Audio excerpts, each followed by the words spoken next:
Okay, thank you very much for our student from Heritage UI Club for the showing us the best performance of Aceh traditional dance. It's called Randu Pelampuan. Dance Randu Pelampuan is very popular art of dance Aceh. So exists in every welcoming guest, performance in ceremonies, cultural event, and arrive at formal event Aceh at administration. Okay, ladies and gentlemen, so once again, welcome to the 4th International Conference on Social Science and Technology Innovation, Icosti 2023. So this international conference organized by the University of Ubudiyah, Indonesia, and also broadcasting is via live streaming via UBONTV, terus official YouTube UUI, Instagram Live, and also live via Facebook. Before the beginning of the whole session of the opening ceremony, I would like to introduce myself. My name is Armia as the Master of Ceremony for today. So I will accompany you in this opening ceremony. First of all, let's thank God, Alhamdulillah, to has given us His mercy and blessing, so we can attend this program without any problem, and can we join together in this room. And also, I would like to say welcoming to all of the participants who also join via online for today. So this is the 4th year that we are holding our major annual event in international scale. So for this year, with Team Innovation Challenge in Multidisciplinary Research for Sustainable Development Goals. So I would like to, for the audience, to give big applause to our Icosti 2023 for today. The next agenda, to begin the first agenda, now we will hearing reciting of Holy Quran by our student from UUI, Nazilatul Munawwarah.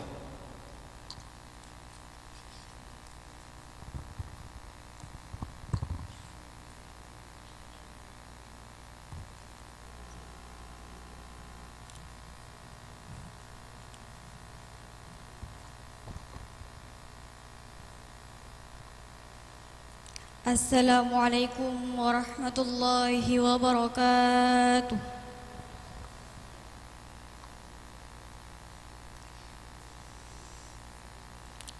A'udzu billahi minasy syaithanir rajim.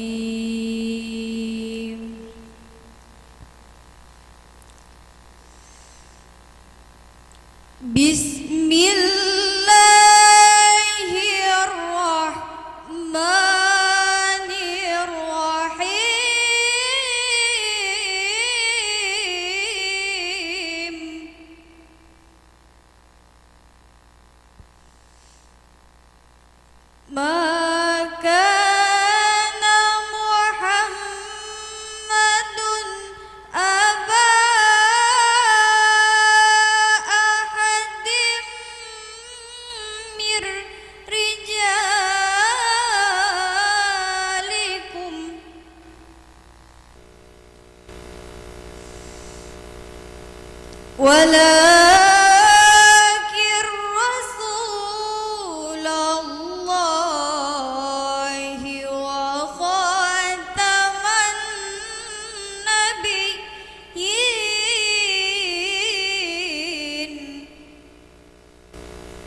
وَكَانَ اللَّهُ بِكُلِّ شَيْءٍ عَلِيمًا.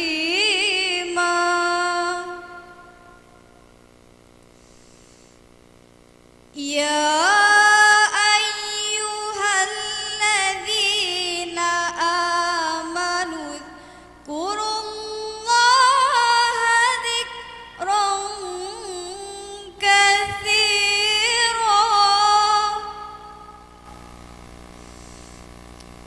وسبحوه بكرة وأصيلا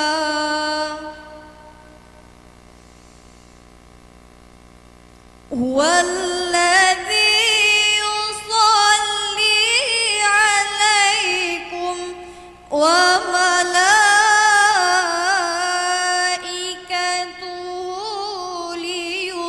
ليخرجكم من الظلمات إلى النور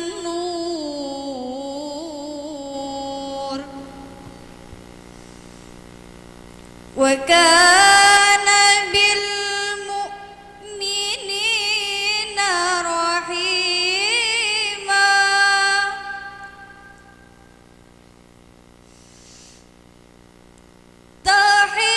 تحيتهم يوم يلقونه سلام وأعد لهم أجرا كريما يا أيها النبي إنا أرسلناك شاهدا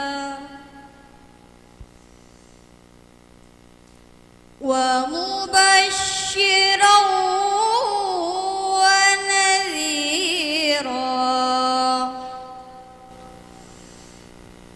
وداعيا إلى الله بإذنه وسراجا منيرا صدق الله العظيم السلام عليكم ورحمة الله وبركاته.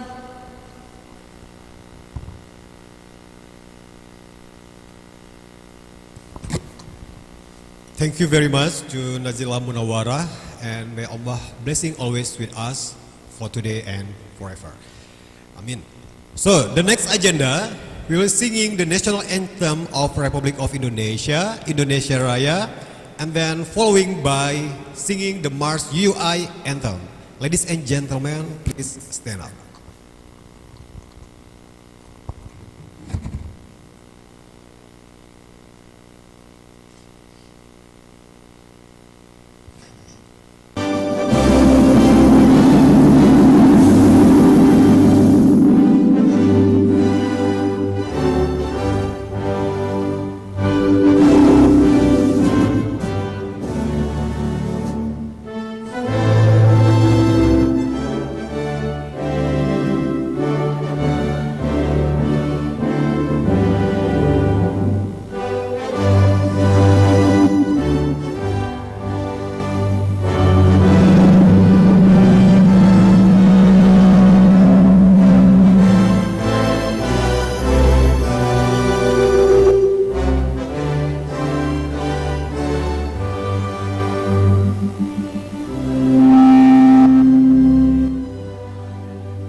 Universitas Ubudiyah Indonesia mengabdi berbakti pada Ibu Pertiwi, memperkasa Dharma pendidikan tinggi, persada Nusantara, wawasan dunia.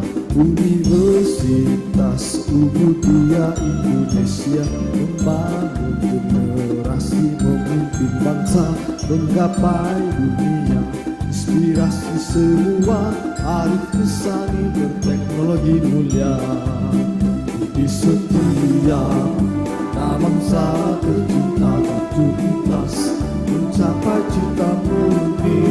UUI berinovasi berbudi luhur, kami memimpin Indonesia jaya. Kami memimpin UUI, kami memimpin UUI.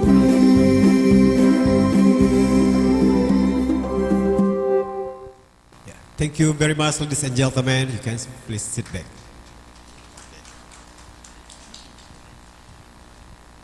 Ladies and gentlemen, now we will move to the next agenda for our event today, Icosti 2023. So I would like to invite the Chief of the Committee, Ms. Periska Dina Kalilula, to deliver and give the speed reports for this event. Ms. Periska, the stage is yours now.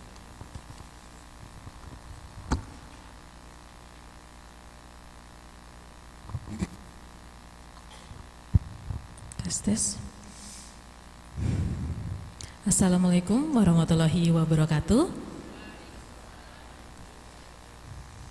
Good morning, ladies and gentlemen.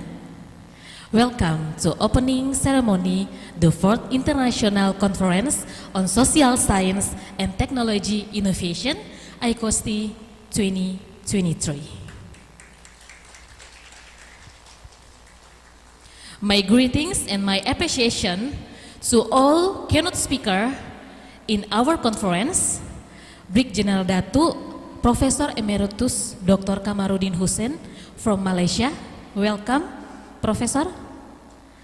Professor Dr. Taufik Fuadi Abidin MTech from Universitas Syiah Kuala, Banda, Aceh, Indonesia. Professor Samsudin Ahmed Muhammad Sahadat Ula Patwari from Islamic University of Technology from Dhaka, Bangladesh.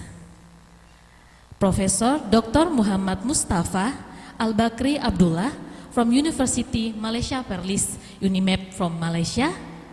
And Dr. Tanongsap Injai from Wailalak University, Thailand. And the most special for the participants of Icosti 2023. Welcome to Banda Aceh, Indonesia. Today is the day I've been waiting for. I'm very happy to be able to stand in front of audiences from all over the world. We gather at one conference named an International Conference on Social Science and Technology Innovation, Icosti 2023, with the theme Innovation Challenges in Multidisciplinary Research for Sustainable Development Goals. For information, our conference was attended by participants from various countries, from Malaysia, Thailand, Bangladesh, China, and of course, Indonesia. Thank you very much for your participant, for your kind to stand to be here in our room in Banda Aceh. This conference is a center of ideas, learning, and unity. We are gathered here to share insight, discuss challenges, and broaden our horizon. The mix of voice and culture here reflects of our richness of our community. This conference is not just a meeting. Once again, this conference is not just a meeting, but it is an opportunity to us to focus common progress. I want to thank the team, my good team, that worked so hard to make the conference happen. Thank you very much. Your hard work so shine. So I hope you're always blessing and always smile in this conference and always give your best to our participants here home. To all participants, let's take the opportunity to learn and connect each other. Once again, welcome to our participant, our keynote speaker, our guest speaker, and my student, our student in Universitas Ubudiyah Indonesia. I hope you live with new perspective, great conversation, and lasting memories. Thank you very much. From me, Priscilla Dina Kalikula. Assalamualaikum warahmatullahi wabarakatuh.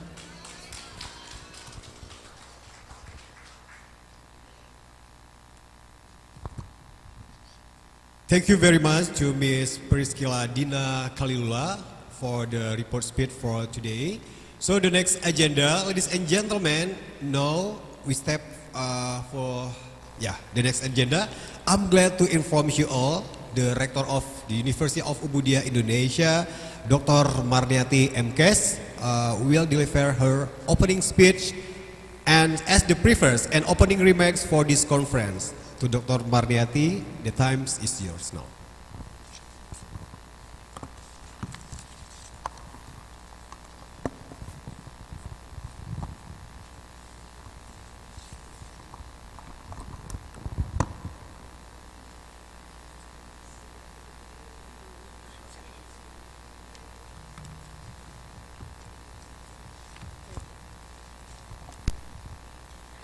Assalamualaikum warahmatullahi wabarakatuh. Puji syukur mari sama-sama kita panjatkan kehadirat Allah Subhanahu wa taala, yang mana pada hari ini kita masih diberi kesehatan, kesempatan sehingga kita bisa bersama-sama hadir di acara Icosti yang keempat tahun 2023. Selawat beserta salam mari kita haturkan ke pangkuan Rasulullah sallallahu alaihi wasallam beserta dengan keluarga dan sahabat-sahabat beliau. Good morning ladies and gentlemen, and welcome to opening ceremony International Conference on Social Science and Technology Innovation Icosti. Yang pertama sekali, salam hormat dan penghargaan saya yang setinggi-tingginya kepada para keynote speaker yang hadir pada hari ini on-site bersama kita, Datuk Brigadir Jenderal Profesor Emeritus Dr. Kamarudin Hussein dari Malaysia. Beliau adalah penasehat University Ubudiyah Indonesia. Sudah 15 tahun bersama University ini, membangunkan University Ubudiyah ini dari zero hingga sebesar ini pada hari ini. Terima kasih Datuk sudah berkenan hadir di Aceh dan University Ubudiyah Indonesia yang kesekian kalinya bersama dengan Datin Noridah Yangman, istri yang tercinta. Selamat datang Datin di University Ubudiyah Indonesia. Yang kedua, keynote speaker adalah Profesor Dr. Taufik Fuadi Abidin, MTech dari University Syiah Kuala, Banda Aceh. Selamat datang di University Ubudiyah Indonesia. Dan hari ini juga terhubung via online keynote speaker kita, beberapa dari negara Bangladesh, Malaysia dan Thailand tidak dapat hadir bersama, namun melihat dan akan memberikan materi secara online, yaitu Profesor Dr. Syamsuddin Ahmed Muhammad Syahadat Ullah Patwari dari Islamic University of Technology Dhaka, Bangladesh. Beri tepukan yang paling meriah. Hadir dan menyaksikan kita juga secara online Profesor Dr. Muhammad Mustafa Al-Bakri Abdullah dari University Malaysia Perlis Unimap. Beri tepuk tangan juga. Dan yang terakhir adalah Profesor Dr. Tanongsak Imjai dari Walailak University Thailand. Beri tepukan yang paling gemuruh. Dan yang saya muliakan juga hadir bersama kita Bapak Ketua Yayasan Ubudiyah Indonesia, yaitu Bapak Dedi Jeffriza. Selamat datang Bapak Dedi Jeffriza. Dan juga penghormatan saya kepada para wakil rektor seluruh sivitas akademika yang berhadir pada hari ini di acara yang sangat spesial. Dan juga untuk seluruh panitia yang telah mempersiapkan acara ini hingga berjalan dengan sempurna. Dan yang paling spesial adalah para peserta Konferensi Internasional Icosti 2023 yang sudah berhadir di Universitas Ubudiyah Indonesia dan juga secara online disaksikan dari peserta melalui Google Meet pada hari ini dari berbagai negara: China, Malaysia, Nigeria, Bangladesh, Thailand, Filipina, Vietnam, Kamboja, Irlandia, dan peserta dari seluruh wilayah kota di Indonesia. Selamat datang pada Konferensi Icosti 2023. Dan hadir bersama kita juga penghormatan yang amat tinggi kepada utusan dari Open University Malaysia. Mungkin hadir bersama kita di sini. Selamat datang di Universitas Ubudiyah Indonesia. Dari DRB Highcom Malaysia, dari Universitas Malaysia Perlis, Mas Lina juga hadir bersama kita di sini. Dari Universitas Islamic of Technology Bangladesh, Walailang University, National Cheng Kung University, Bauchi State University Nigeria, Universitas 11 Maret dari Indonesia, Universitas Syiah Kuala, Indonesia Kristen University, Universitas Pendidikan Indonesia, Universitas Respati Indonesia, Institut Pertanian Bogor, Universitas Muhammadiyah Jakarta, UIN Araniri Banda Aceh, dan Institut Teknologi 10 November adalah peserta kita pada hari ini. Universitas Katolik Santo Thomas, Universitas Gajah Putih Aceh, IAIN Takengon, University Bengkulu, Universitas Negeri Semarang, Universitas Malikusaleh, dan yang terakhir adalah Universitas Indrapasti PGRI. Ini amat bangga bagi kita. Hari ini kita cukup mensyukuri bahwa peserta kita mewakili dari berbagai negara dan dari seluruh provinsi yang ada di Indonesia. Ini membuktikan bahwa minat untuk konferensi internasional ini masih amat tinggi. Dan ini menjadi satu kebanggaan saya sebagai pimpinan daripada universitas ini dan bagian daripada pelaksanaan konferensi pada hari ini. Bapak Ibu sekalian, bahwa Universitas Ubudiyah ini telah menyelenggara konferensi bukan hanya hari ini, tetapi sejak tahun 2015 kita telah menyelenggara konferensi setiap tahunnya. Mungkin beberapa nama konferensi yaitu IG Simbi pada tahun 2015, Dragstech, Icosti 1, 2, 3, dan tahun ini adalah yang keempat. Dan sebenarnya konferensi ini menjadi satu kewajiban ataupun satu rutinitas bagi Universitas Ubudiyah Indonesia untuk melaksanakan setiap tahunnya. Dan pada tema tahun 2023 ini kita mengangkat Innovation Challenge in Multidisciplinary Research for Sustainable Development Goals, di mana tantangan-tantangan inovasi yang semakin maju dan dituntut untuk lebih kreatif dalam menghadapi tantangan tersebut dalam semua bidang ilmu.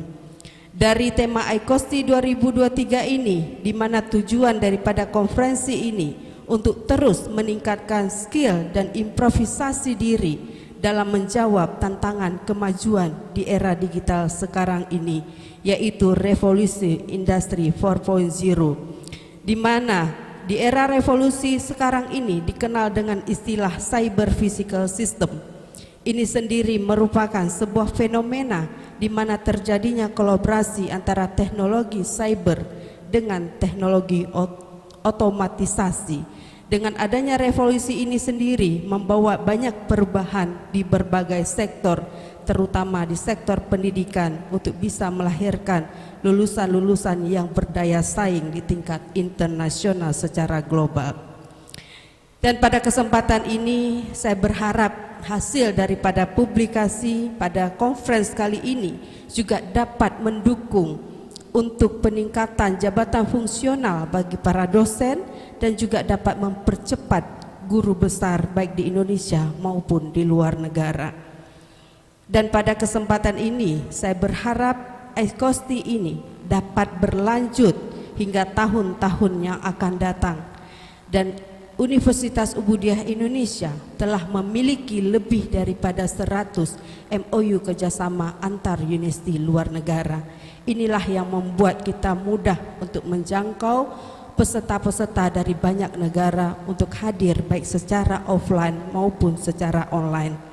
Oleh karena itu, mari kita saling berkolaborasi, bergandengan tangan untuk bergerak maju ke depan untuk menjawab semua tantangan-tantangan yang menjadi tanggung jawab kita bersama. Dan inilah sambutan dari saya, pimpinan Universiti. Saya mengucapkan sekali lagi selamat datang kepada seluruh peserta dan terima kasih kepada seluruh panitia dan awak media yang sudah mempublikasi begitu besar baik di Indonesia maupun di luar negara. Dan semoga apa yang kita dapat dari conference hari ini menjadi bermanfaat bagi kita dan bagi universiti kita sebagai utusan pada hari ini. Sekali lagi terima kasih.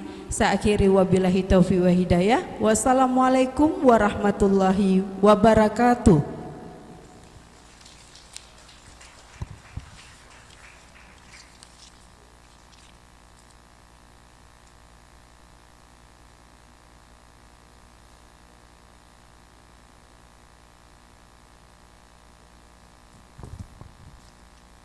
Thank you very much to Dr. Marniati MKes. Once again, give a big applause to our rector, the University of Ubudiyah Indonesia. Ladies and gentlemen, for the next agenda, this is one of the important and the most anticipated part in this conference. So we have 5 inspiring speakers and in keynote speaker session for today. So for each speaker, we'll divide for 30 minutes, include 2 questions from the participant or audience, live or online. And for the first session, I very proudly present you Brig General Datuk Professor Emeritus Dr. Kamarudin Husin and the ex-named Chancellor of UNIMAP, the Senior Advisor of Educational Minister in Malaysia, and became as a Senior Advisor for the various public university in Malaysia, including UUI, with specialization skill and background in extractive, metallurgical engineering, mineral processing, with more than 650 publications with Scopus Index. Ladies and gentlemen, please welcome Brig General Datuk Professor Emeritus Dr. Kamarudin Husin will present us with the title, Humanizing Technology. Give big applause to Datuk.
Assalamualaikum warahmatullahi taala wabarakatuh. Alhamdulillahi Rabbil Alamin. Wassalatu wassalamu ala ashrafil anbiya wal mursalin wa ala alihi wa sahbihi ajma'in. My colleague as the DJ today, DJ. I know him very well. When we are together more than 10 years with Armenia, I hope that Armenia still with UUI. You are more dynamic and good.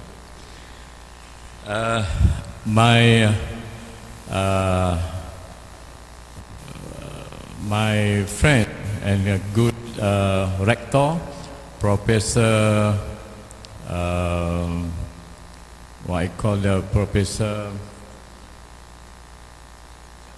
Ejang, Professor Ejang, Dr. Marniati, as a rector of UUI, University Ubudiyah. Give a big applause to him. And then our head of Yayasan Ubudiyah,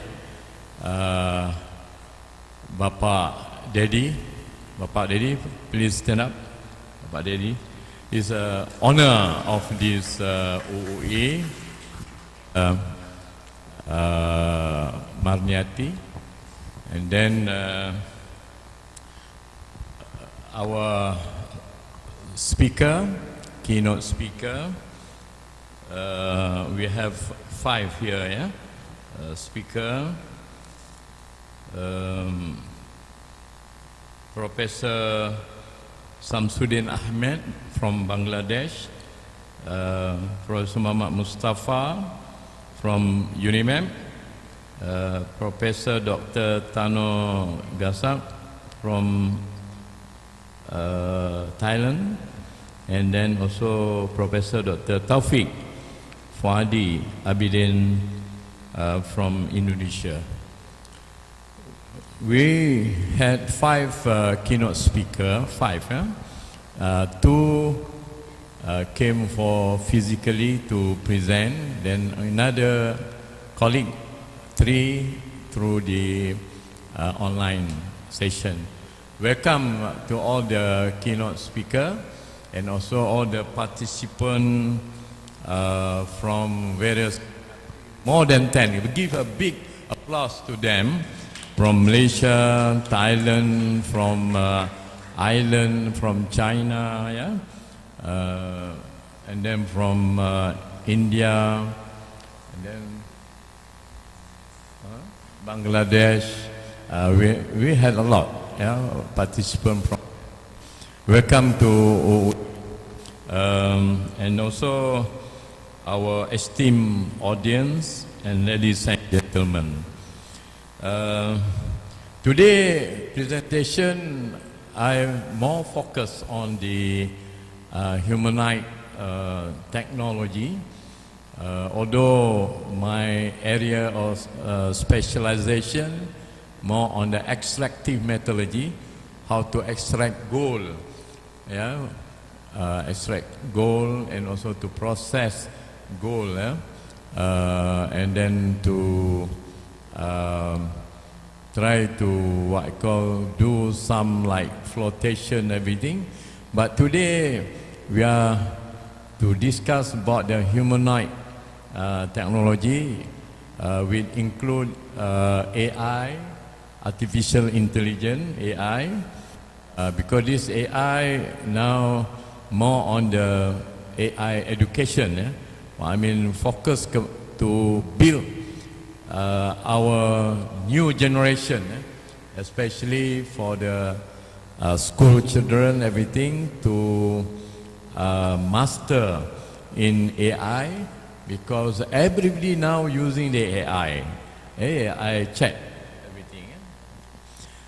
And then today also I will discuss regarding how the convergence between AI, artificial intelligence, with IoT AR, VR, and the new technology between this, the new emerging technology that change our landscape of world. I hope that everybody now should focus more on the AI, artificial intelligence, because this technology, if we are at the back, we are not, futuristic, then we are left behind with new technology. I have only half an hour to explain to all of you. We can start now with the first one, please. Yeah. Okay. You can see here, yeah? Yeah? Yeah, you can see here the hand. Yeah, is a human and also robot. What we can explain about this? What we can explain about this? Yeah? But now is the trend, the robot to become human. Yeah? Robot can become human for future. You can see here. Then we call the humanizing technology, everything, yeah? Okay? And then, okay, we can start to see our video first, how the effect of technology and also human. Please, can we start now to show the first video? Okay. I hope that you enjoy with the video.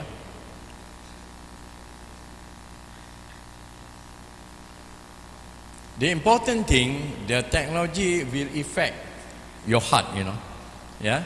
Today I will show you the technology, the video about this. Okay, waiting for the presentation.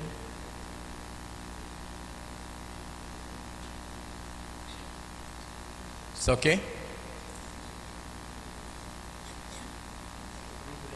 Angkat sini lah. It's okay, Sorry. Sound, please.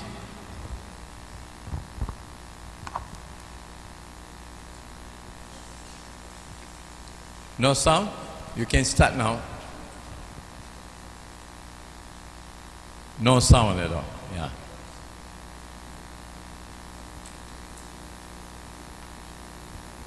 We can start. We can start from early video.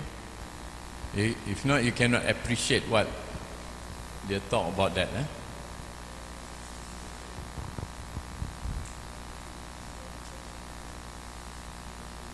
Sorry, this happened. The new technology like this. When you present everything,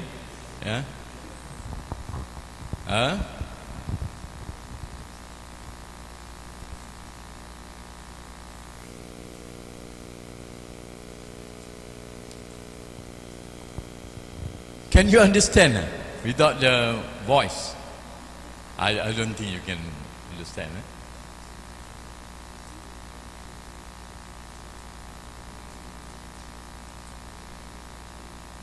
Cannot get that? Okay, that's okay. Amalina, you please check for future.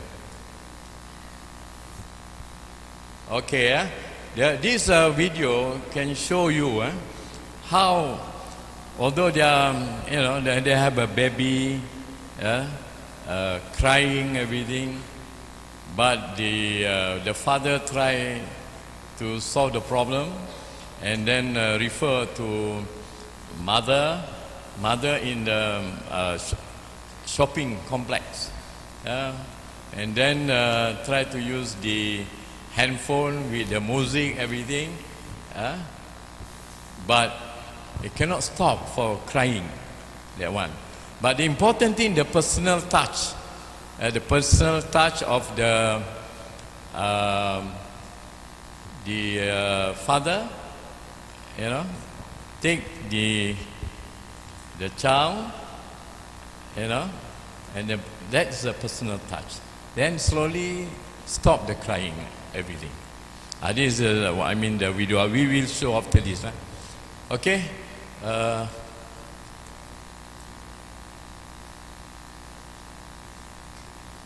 Okay, now the second slide, please.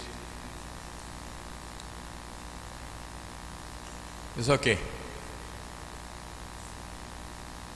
Second slide. Okay. Now, digital is not a medium. Example, a medium like the, you know, when you're painting, you are using everything, it's a medium. Focus on that. But now it is the era where we're in. It's an era, globalization. We are using the computer, everything there. They're slightly different. This is the era we are in. Greg Johnson mentioned. Okay, and then we are at a critical point where rapid change is forcing us to look not just a new ways of solving problem, but a new problem to solve. The important thing, the new problem to solve. Yeah, this Tim Brown mentioned about this, and then what you call the disruptive technologies. Disruptive technologies, new technology that come out with to change the old business. Yeah, last time we have like world largest taxi company, but no more. Yeah, no taxi. Now Airbnb. Yeah, we are not have the old accommodation, and then the world largest phone company now. Yeah, and then Alibaba Group. Yeah, and then followed by Facebook is a very most popular media owner. Yeah, and then Society One, world fastest growing bank, Netflix, and also world largest software vendors. But this is disruptive technologies that's happened now, especially now all the business using the digital everything. Yeah, and then these are 10 essential technologies that happen now in future. We have drone, blockchain. I hope that the student from the IT must know, but using this all the new technology, drone, blockchain, big data, augmented reality, 3D printing, virtual VR, artificial intelligence AI, and then robot, Internet of Things, genetic. But genetic is very important. They can change the DNA. Yeah, what happened now for genetic? Okay, and then in 100 years, we exponential growth in technology, automation, AI, and machine learning. Will robot or AI take our jobs? Why we mention that robot cannot take the job of human? Why? Any answer from you? The personal touch. We don't have personal touch. And then our God, to create us, we have a multi-disciplinary. We can, read our heart, everything, but robot cannot. But we don't know what happened in another 20 years, 30 years from now. Okay? And then the reality, less than 5% occupation are fully automatable, but in many cases, up to 30% of the role could be automated. Everything. Okay? And then we can see from here, technology is becoming more human. More human. And then technology has human characteristic. And then technology create better human experiences. And then human augmented smart technology and vice versa. And also technology let us focus on the human touch. What you mentioned just now, yeah? The human touch. And then technology fosters connection and communities. Very important here. Yeah? Okay, and then you can see under the Industrial Revolution 4.0, we start with 18th century until today. Yeah, Industry 1.0, 2.0, 3.0, Industry 4.0. This is more like intelligent production incorporated, yeah, with IoT, cloud technology and big data. If you go to China, now all using the AI, IoT, everything. It's very advanced in terms of technology, yeah? You compare to Malaysia, Indonesia, and everything. Okay. But you still remember the Society 5.0, eh? This is slightly different. Yeah, you can see the started with the Society 1 until 4.0, and then you still remember the Japanese Prime Minister passed away, yeah, last 2 years, last 2 years, where the Society 5.0 is a human-centered society that balances economic advancement with the resolution of social problem by a system that highly integrate cyberspace and physical space. Yeah, the focus is not the technology. This is important. It's not the technology, but what benefit does the technology bring to the society? The important thing, what technology can bring to the society. Yeah, this is very important.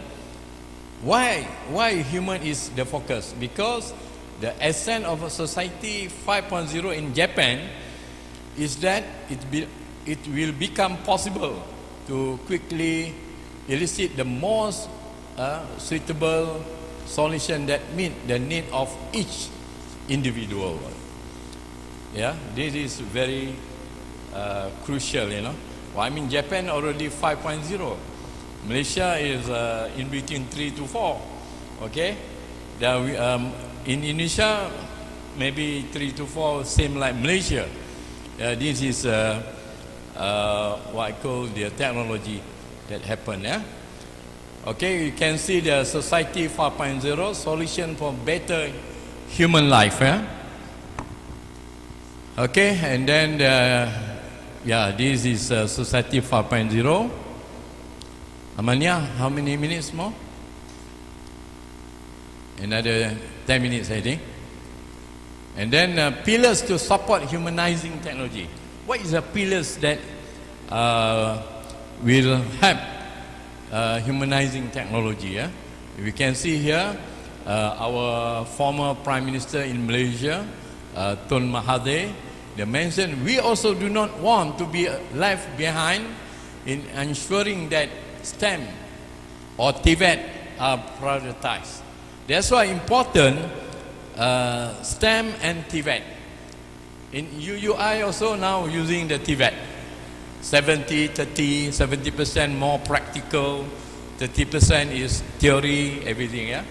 Now we are using TVET with the latest statistic showing that only 44% students in Malaysia made STEM field their choice.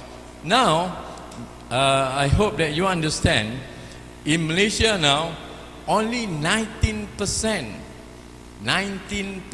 students registered or like science. Okay? More than 85% now go to arts or working as in what? Grab. Now create a lot of problem because they want the fast money because of the life. Yeah? But important for future, they must focus on the Tibet and also STEM. Tibet has an important role in helping our effort to become a developed nation of equal status with other developed countries like China. It is not too much for Tibet to be regarded as the key to the country future development. And then this is an example that certified associate with Tibet, everything here. And then the modernizing education, we must modernize education using the IoT, AI, everything here. This is a new emerging technology that we are going to start. Yeah? Okay, the world has changed, but the world is changing now. Follow the time. Yeah? It's changing every month, every day, every month changing. Okay? And then this is one of the example that I show to you. IoT with augmented reality in education. Last time we are not using this. Now with the IoT, with AR, we can teach them using the AR. Learning process should be all about creativity and interaction. Okay, this is technology. And then also we can bring our iPad in the jungle.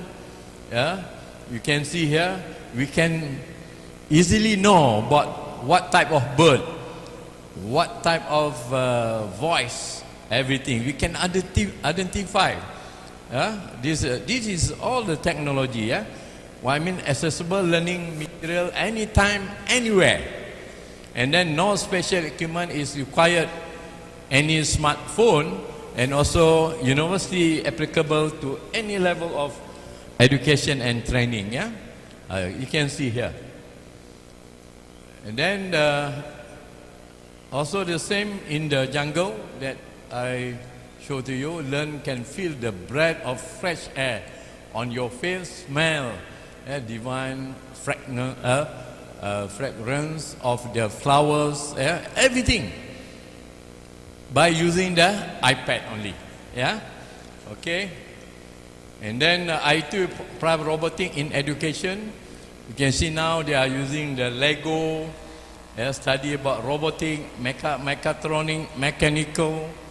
But the important now is AI. Even now in Faizuddin Center of Educational Excellence, we are using now the AI. We teach the student from police how to master in AI. It's very important. Maybe in UUI also we will expose them with AI. Okay, the robotic in education. And then School of the Future, where the mobile, social, cloud, real-time, the biggest technology disruptors are just that disruptive. Just now I explained to you. And then last but not least, the most important is 60% of children who enroll in primary school today will have job that don't currently exist. Okay, this is world economy. And then what we can do now, develop human to be able to learn. Number two, develop human to be able to decide. You want to become a leader. Decision making is very, very important. And then develop human to be able to live. Okay. And then we are going to produce the human should be very confident, very independent, multicultural, respect, high humanity, and then two-way communication, and also technology capable. This is very important. Okay, the video, please. We can use now with the sound.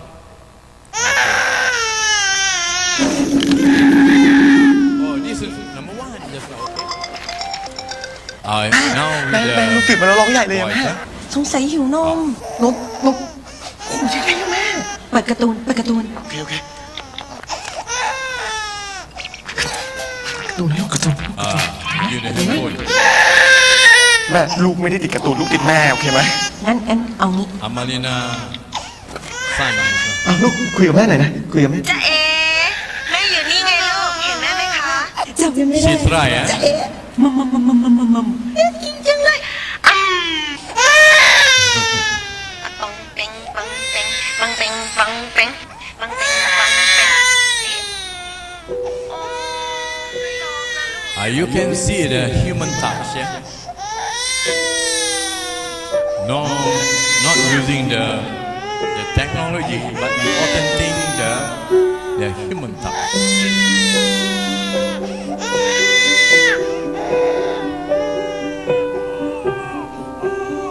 This is a personal touch.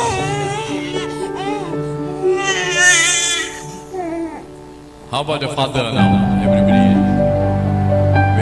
Whether you are using this approach or not. His wife also, sighted, you see.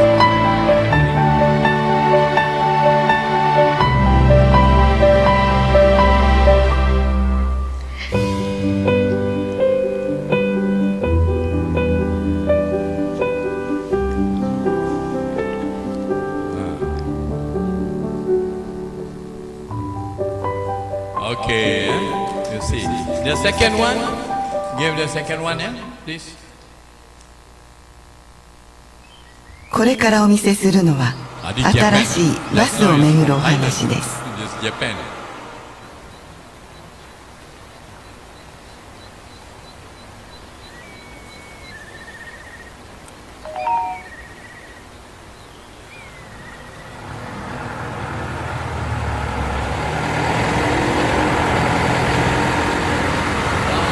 Without the driver.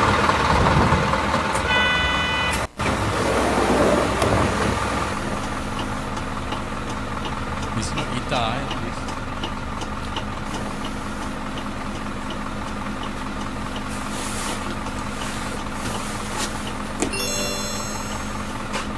I don't know, in Malaysia, what happened?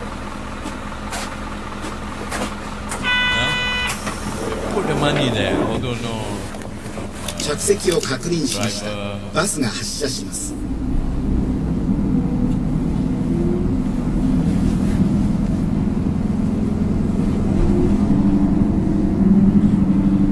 This technology, without the driver, can see the road, everything.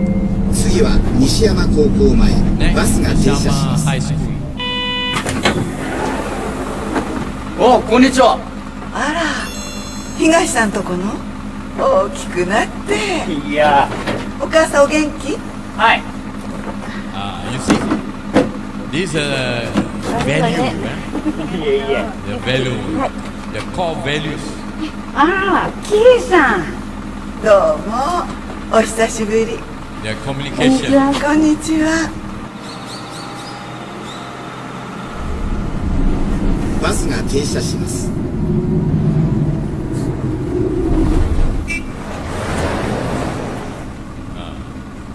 どうして車が来たのがわかるんでしょうね。本当ね。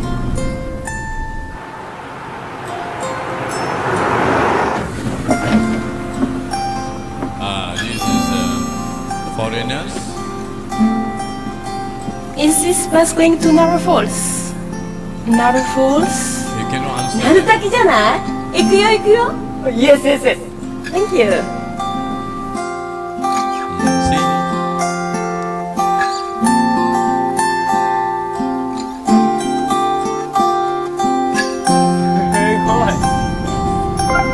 前方に落下物があり、このバスは緊急停止します。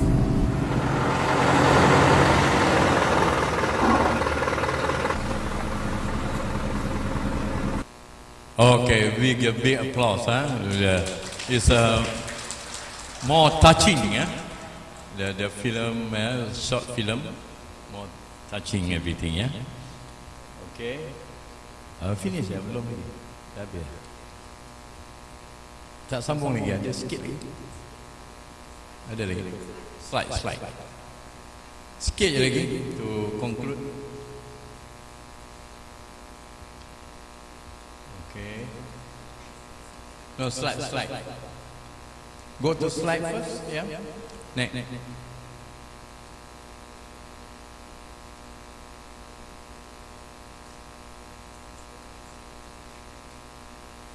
Okay. Slide. Presentation without conclusion, dangerous. Okay. The last but not least, you can see here, empowering human. UUI, this is very important. How to empower human. How you empower the lecturer, the S3, the staff, everything. Yeah. And then, okay. Oh, cannot, this is the last one. Okay, thank you very much from me to everybody. I hope that you understand what I delivered today. I hope that everybody must now to think for future, what happening for future, especially must know about AI, yeah, and then also IoT, everything, how the convergence between all the new technology, and then they come up with a new product, everything, to help human. Important, yeah. And then we try to minimize in God. We must minimize the humanizing, but important thing, you with God. That also very important, yeah. Well, I mean, you with God also. We call in Malay is humble Allah, yeah. Okay, thank you. Assalamualaikum warahmatullahi taala wabarakatuh. Waalaikumsalam warahmatullahi wabarakatuh. Thank you very much to our Professor Emeritus Dr. Kamarudin Hussein for the presentation with the title Humanizing Technology and what we can assume how technology can give the high impact to the human life, to our life. But one thing is very important, the essential of the human that give from Allah Subhanahu Wa Taala, it can be never replaced by technology. Is that right? Okay, thank you very much. Yeah, for the time for the next presentation, okay, now we will connect it to Prof. Dr. Samsudin Ahmed. Professor Samsudin Ahmed Muhammad Sadat Ullah Patwateri has been serving as an academic in different universities since 1989.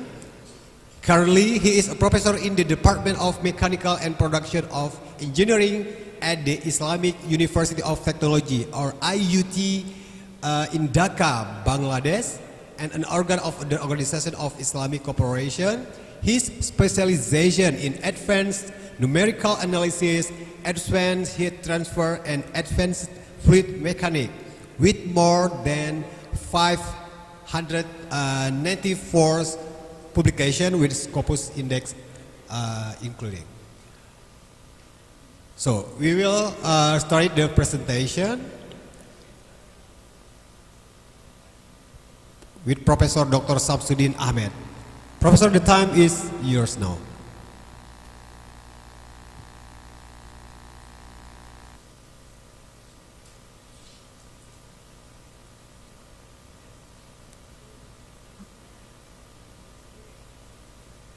Hello. Hello, Professor. So now it's your turn to doing the presentation.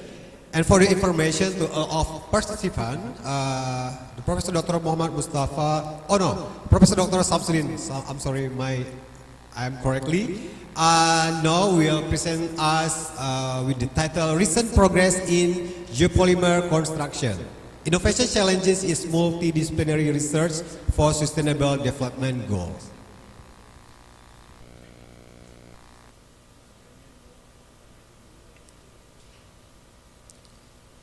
Hello, Prof. Samsudin. Yes, I am here. Okay. Yeah, let's start it now. The time is yours for the next 30 minutes. So, Okay. Can you hear me, please? Yeah, we can hear you. But maybe you can display How your can video. I present the file? File I have sent to you. How can I present the file? That is a difficulty. Can you present file for me from there?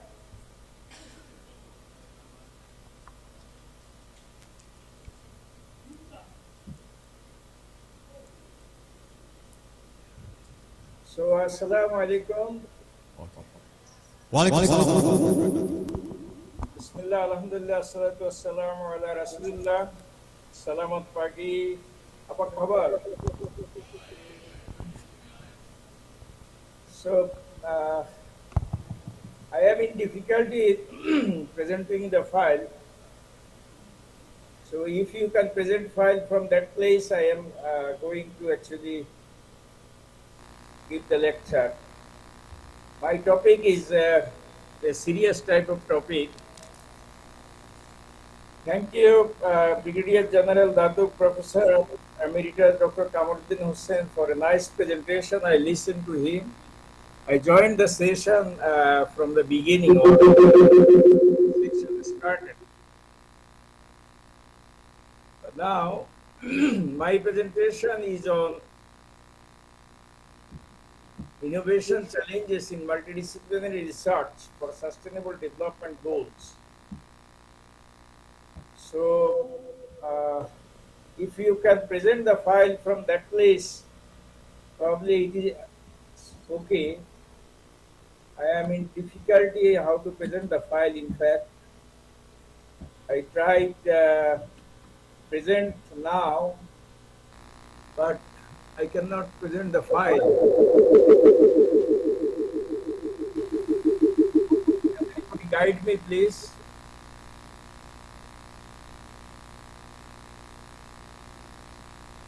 Otherwise, I give presentation. You kindly listen to me.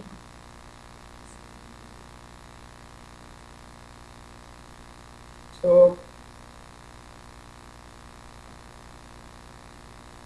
now sustainable development goals has very strong relevance today, and huge research scope is coming up towards attainment development goals.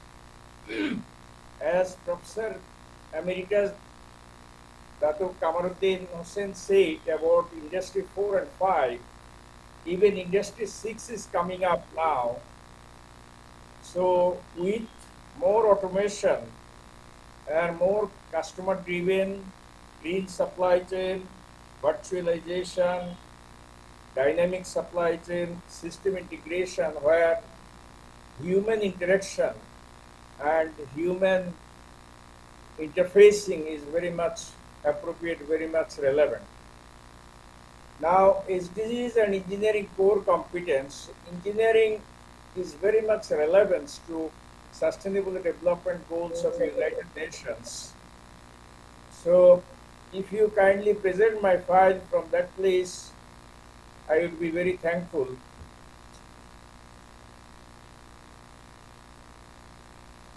It is a bit actually difficult for me. Now, SDG has great relevance now in today's education for mankind and sustainability. So, in today's education, under Washington Accord, we are talking about research or investigation. We are talking about engaging any kind of education and society, including engineering and technological education. And we are integrating environment and sustainability in our education, as well as the results we are actually delivering to the society or country or to the mankind. As well as we are talking about ethics and moral. We are talking about individual work and teamwork. We are talking about communication. We are talking about lifelong learning. So all these are relevant to society, to economy, to environment. That is, we call sustainable development. So in this presentation, I am going to discuss on sustainable development meaning, real meaning, and characteristics and CSOs which actually driven to SDGs and challenges of sustainable development, holistic view of sustainable development, creativity, innovation, and invention, technological innovation and national industry internationalization, multidisciplinary, interdisciplinary, and convergence research, challenges in multidisciplinary research, mathematical modeling and ethical moral orientation, and finally mitigation of challenges and recommendation with conclusion. So I have said the summary of my lecture, and then I tried to introduce my university, but I will not talk about that now. So by saying sustainable development, we are saying that we are going to give or develop our nations, or that will meet the needs of present day without compromising the ability of future generations to meet the needs of our children. And it is about reconciliation among environment, society, and economic demands, and these are considered as three pillars of sustainable development. It is about improving human life or quality of human life and living within carrying capacity of supporting the ecosystems that we available. So the goal of sustainable development as indicated that it is global society founded on respect for nature, universal human rights, economic justice, and culture of peace.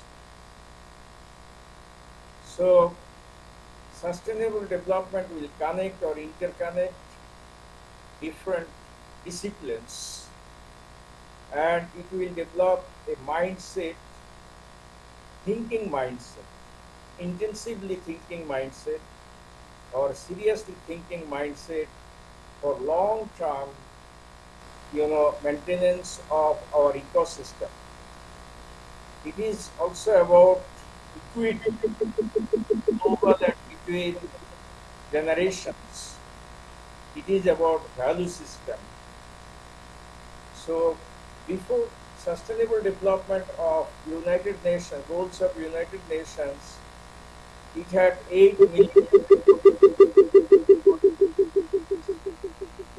Then there were some shifting from MDGs to along with global sustainable objectives. So both MDGs and global sustainable objectives are making a framework of sustainable development goals. So there are global sustainable objectives. There are 6 global sustainable objectives, and there are 8 MDGs.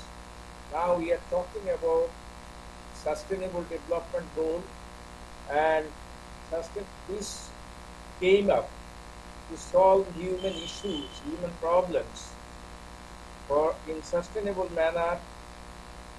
So it was incorporated in 2015, and goals are supposed to be achieved by 2030. Of course, time is too short, and it cannot be achieved in such a small period of time. This will increase, of course, because there are a lot of risks, in attaining the sustainable development goals. And those are indicated by group of scientists having 15 members. So they identified the global risks in terms of climate change, biodiversity loss, geopolitical conflict, financial instability, COVID-19, and various kind of natural disasters that we see, we experience now almost every day.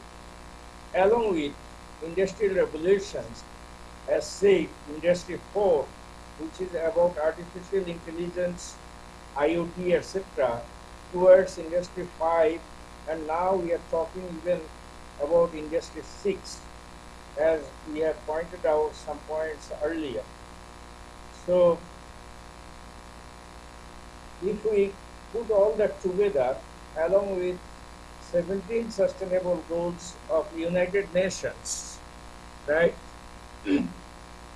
that is going to resolve a lot of issues, or almost all issues, in an integrated manner, where end of poverty or hunger, ensuring human health, ensuring equitable quality education, gender equality and empower of people, including women and girls, ensure availability and sustainable water resource, sanitation system, energy, modern energy system, then promote sustained, inclusive and sustainable economic growth for all, build resilience infrastructure, promote inclusive and sustainable industrialization, and foster innovation.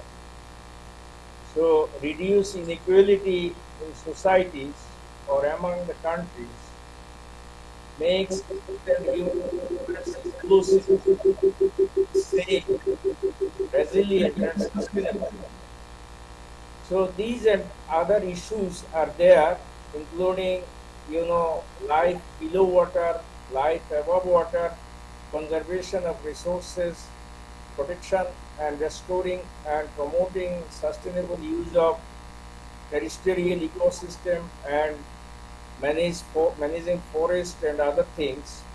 So altogether, if we look at that, along with peace and justice and partnership for global development, sustainable development, etc., the scope is so huge. We can see those is disease in terms of 5 P focus about people. So where we are talking about people of the world, we are talking about end poverty, hunger, and in all forms and ensure human dignity and human equity. Then prosperity of that, ensure prosperous and fulfilling lives in harmony with nature, and maintaining the ecosystem. We have a single planet and we have to live here for us and for our generations or our children to come, and we have to protect our planet's natural resources and climate for them and for us too, of course. Then partnership, implementing the agenda through a solid global partnership, bringing peace. So foster peaceful, just and inclusive societies. So if we look at 17 sustainable goals or other goals in terms of those 5 P, people, planet, partnership, prosperity, and peace. So we can see there need more from previous Millennium Development Goals to other form of goals that we now call sustainable development in all countries, not in a particular country or particular place. So now, between 2015 and now we are passing 2023, August 2023. What is the progress of sustainable development? So actually the progress is not yet significant, right?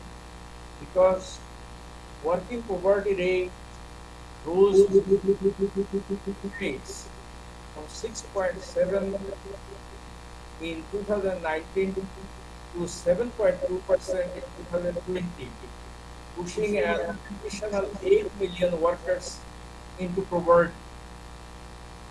So it was 6.7 million, now it is more than 8 million. And 10th July 2020, that there need a powerful call to action. This call must be sent to all countries indeed, while highlighting the existing gaps, urging the world to redouble its efforts to attain sustainable development goals. Here, the research is very important, and research cannot be done just monodisciplinary research, because the goals are interacting. Goals are multifacial. So that's important. Antonio Guterres, the Secretary General of the United Nations, said, unless we act now, the 2030 agenda will become an epitaph for cry for a world that might have been looking for sustainable growth and development. So they identified key areas for urgent actions, right? And they put all that to the head of the states or governments of all countries to reconsider and make their efforts double. That's why there are challenges of sustainable development, because we see war, we see dispute, we see instability between and among the countries. We see suitability and availability also within a country, or relevance of those things, because there are so many agenda and or goals. So in a country, to address those agenda, one agenda is making rather more agenda.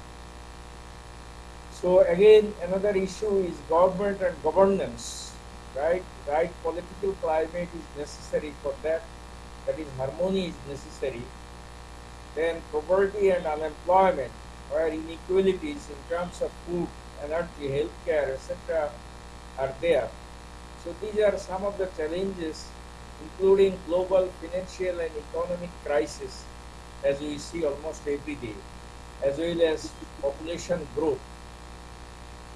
As I have said, we have one planet, beautiful planet, and it is for all of us. So we need to maintain this planet for us and our future generation, because we don't have a second planet to go and to live. So we must do justice to the climate. We must arrest, we must reduce global warming. We must reduce any kind of injustice. And that's why we need to be ethically, morally responsible people, so that we can give better service to the humanity, and we should act as ambassadors for human causes or human rights anywhere we live, in any part of the world. And Allah subhanahu wa ta'ala is also saying that there should be balanced development, sustainable development. If we look at the contents of the Quran or religious contents, not only in Islam, rather in other religions, I have checked that everybody is talking about balance or sustainable growth or sustainable development, not taking away so much resources today to fulfill our greed. Instead of that, we should look into the future. So Leo Tolstoy, as you know, one Russian great writer, he said when he read the Quran, he realized that all what humanity needs is this heavenly law is there. Inspiration of the Quran will be spread all over the world because it agrees with the mind, logic, and wisdom. So when we are talking about develop economically and socially, we need also to think about development, spiritual and moral development. Without human quality, as Professor Dato Kamaruddin indicated, that actually, after all, everything must be integrated with human, because human is dispensing all kinds of services. We are talking about artificial intelligence, robotics, whatever we are talking about, supercomputer, everything is actually being developed by human. So technology is the output of human, but nature is given by God himself for our best use. So we must think about development and equity, but not greed. So ensuring social equity, then we need to satisfy human needs and we need to think about environmental limits. Then we are talking about sustainable development, and we are talking about different economic aspects, different social aspects, different environmental aspects. And these three, when we are taking together, of course, making a complex phenomena, complex picture, complex scenario. So, as indicated, human is the master key for development. So, human quality development through proper education, right, where critical thinking and character building is important, through the activity where value orientation, goal-directed, multidimensional purposes or goals to be achieved through qualitative and quantitative research, and under the framework of multidisciplinary or collaborative research. So then we can see the happiness in the societies and we can see the well-being of the society. Now, if we talk about innovation, one of the key words of this topic, so we refer to come up with new ideas or new method or device or contrivance or something new, and to a change made to the existing product or existing ideas or existing methods, existing thinking, etc. So invention is another issue. Invention refers to discovery or any product of imagination. So the word invention and innovation both come together, and invention is more towards science and innovation is more towards application of the science for making solution for human society. And for that, of course, we need to do research. So then being creativity, which is the ability to produce novel or original or new ideas. And why innovation now? Innovation to bring something creative and effective from cloud. We understand that we are living in such a world where most of the things are uncertain. So cloud is there, uncertainty is there, right? So we need to catch up something from that cloud and make creative product or creative system or creative ideas, and then we bring that into component phase to ensure the efficiency of implementation of that in any society. Minnesota University Innovation Research Program said innovation is not an easy task and innovation is unpredictable. But without innovation, sustain. So, although conflicting matters are there, of course, research is done to resolve conflict, to reconcile. So, results-centered research is necessary, and innovative outcomes to transitional a transnational innovation, not only in one country, but among the countries. So we need to create some small incremental innovation as well as breakthrough innovation, or we need to do some basic research in terms of scientific discovery. Professor Dr. Nawaz Sharif, he came up with technological innovation management research, and he emphasized, he is a great person living in the USA. He worked with many universities in the world, and still he is more than 80, still delivering very valuable lectures in different parts of the world. So industrial technology innovation management, he emphasized to combine science and technology sector, regulation and facilitation sector, that means the government, and then research and development sector, and good and service sector. So then create a trustworthy stakeholder partnership teamwork among these actors, and then leverage the strengths and resources of each sector to drive sustainable economic prosperity.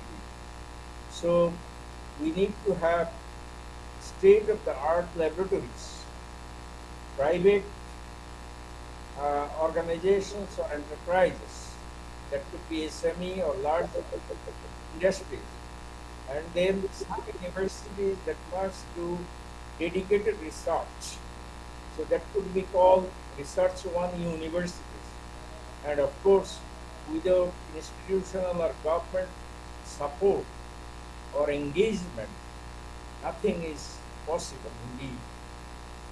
So technological innovation and management, where we need leaders from these four sectors, right? I repeat, Industry 1 universities, where there would be research, and state-of-the-art laboratories in the side of even the companies, large companies, and then SMEs, they will create small products, and then that product should go to the big industries to make the complete whole.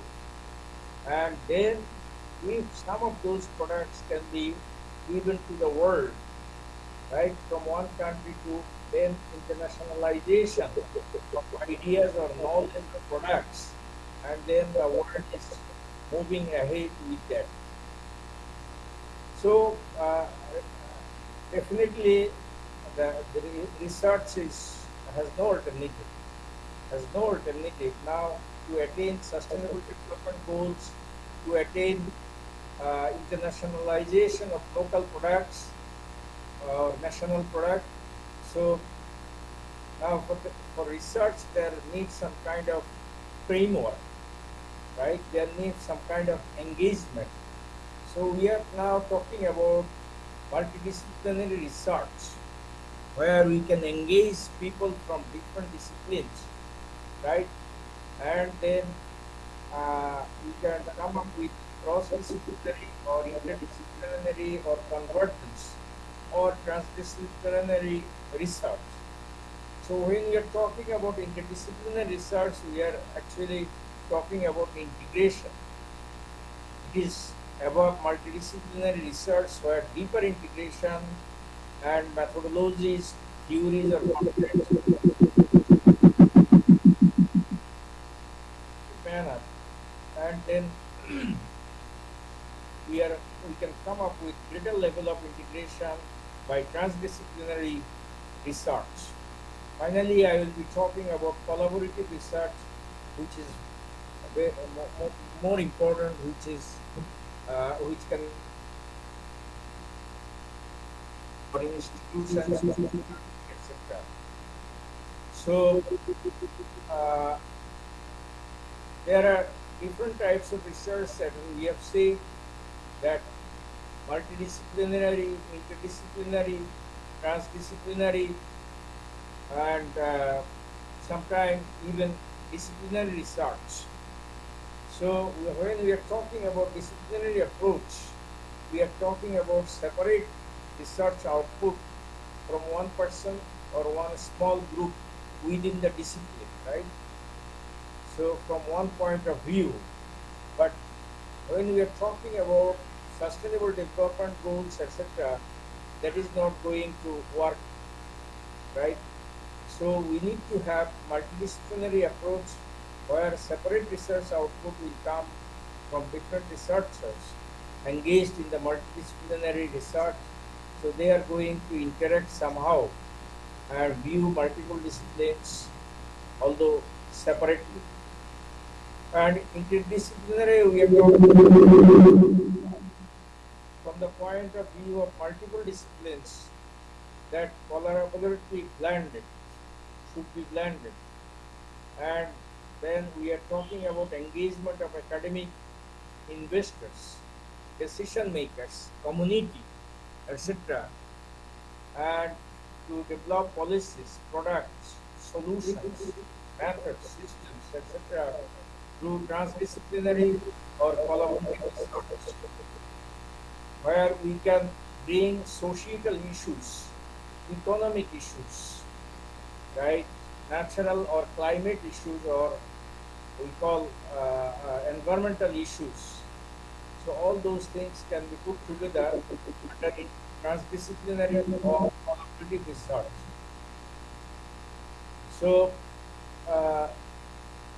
now if we talk about collaborative research, where we can engage people, as I have indicated, from different disciplines and put them in an integrated manner and formalize their research, sharing knowledge and skills, and to bring less isolation among themselves, to gain, increase or increase their respective network across the countries, and increase the visibility of the work in the world, and share financial and cost and other things.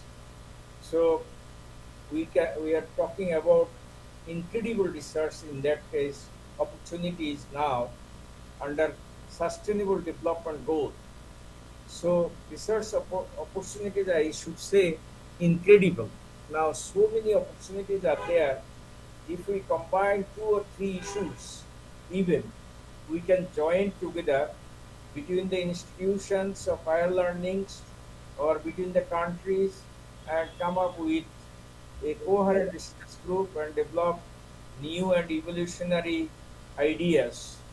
And then we can bring broad perspectives and share skills, or develop skills where greater national, regional, and international collaboration environment or friendly environment would be created in the relevant fields, and then we can enrich our field knowledge, etc. However, there are some challenges of the future. So because of resource constraint or limitation, we need to optimal use the resources by minimizing the opportunity cost, right? And that is for the welfare or satisfaction of human needs. And at the same time, we need to preserve the environment, right? So one thing, human population is increasing, resources are constrained or limited, and we have to use that resources, but we have to maintain the environment at the same time. We have to control the climate change for our living or our even basic survival. So we need to design reliable and quality process, quality method, quality product, etc., which should be giving better services to human society by minimizing any form of waste or misuse of resources, right? And that's why we need to improve the productivity through technological environment and through better work method. And at the same time, as we must agree that without the involvement or participation of politicians with their heart and heat, actually nothing is possible, because they are the lawmakers, they are the controllers of the society, So they must understand society should go. So we need to bring excellence and to develop ability through the by facing these challenges at the same time by mitigating those challenges towards human development. So we need to have a mindset where we must give services with the skills and competences, and we must integrate the research-driven knowledge into curriculum also. So the research output from post-grade levels, for example, in university, that should be disseminated to undergrad level or lower level. So knowledge should be disseminated in the program, in our academic programs as well, and also we need to motivate our young fellows, our students, towards certain research to their activities by capstone project or any kind of design project that will engage the society as well as best utilization of limited resources. So they need actually some knowledge of mathematics for that. So without mathematics, we cannot move ahead because there are multiple goals that we need to achieve. So there are factors that we can control, and there are factors that we need to compromise, or uncontrollable factors or noise factors. So there need a good balance, and there need a study. How can we actually engage human resources or other resources to give best services to the society? So mathematical analysis by considering multiple goals together or multi-criteria, interactive goals, that is very much important. So again, the mathematics is teaching about morality. Mathematics is teaching about moral lessons also, ethical lessons also. So in this complex world, as we have said, that the coming up with any solution under sustainable development goals are definitely not so easy. So we need to find out the best factors or best elements, best variables or parameters, and then we need to apply some mathematical tools and techniques in order to come up with the best selection of those factors, and then we can apply different kind of mathematical tools, including design of experiments in its advanced level, considering the number of factors together. So that's how the probable mitigation of research challenges in the future under multidisciplinary or collaborative research, where there will be homogeneous and heterogeneous researchers. They will work together in teams and come up with effective and efficient collaboration and solution. So, and in that case, of course, heterogeneous teams results in innovation and creative research, and homogeneous teams come up with also solutions within the field, within the discipline. So under collaborative research, now we see we can actually put monodisciplinary research, interdisciplinary research, multidisciplinary research, transdisciplinary or national and international issues together. I conclude here by saying that collaborative research can be a reliable and powerful tool that can be driven innovation and change. Change is a key word we understand. Change is always necessary towards doing something better or something best. So it is critical for businesses and researchers in the field of applied. Excuse me, Professor. Sorry for interrupting. The time is almost over. Yeah, just one minute. Just 1 minute. Sorry. So as we have said, that we need to engage industry and academia, as well as good laboratories available in other research institutions, right, including SMIs also, not only including the large industries alone.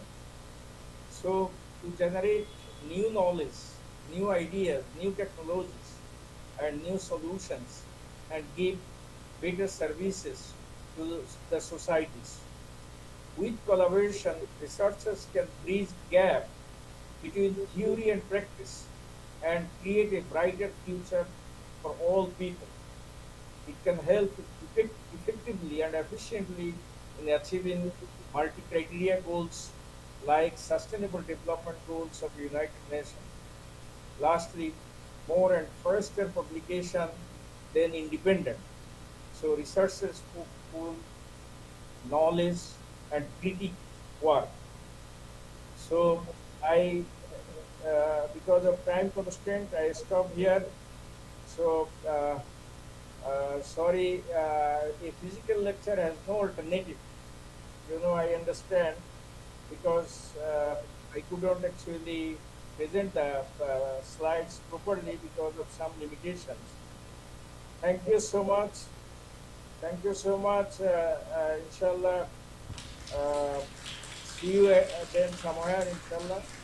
So I am very thankful to you for giving me a chance to say a few words in your valuable conference.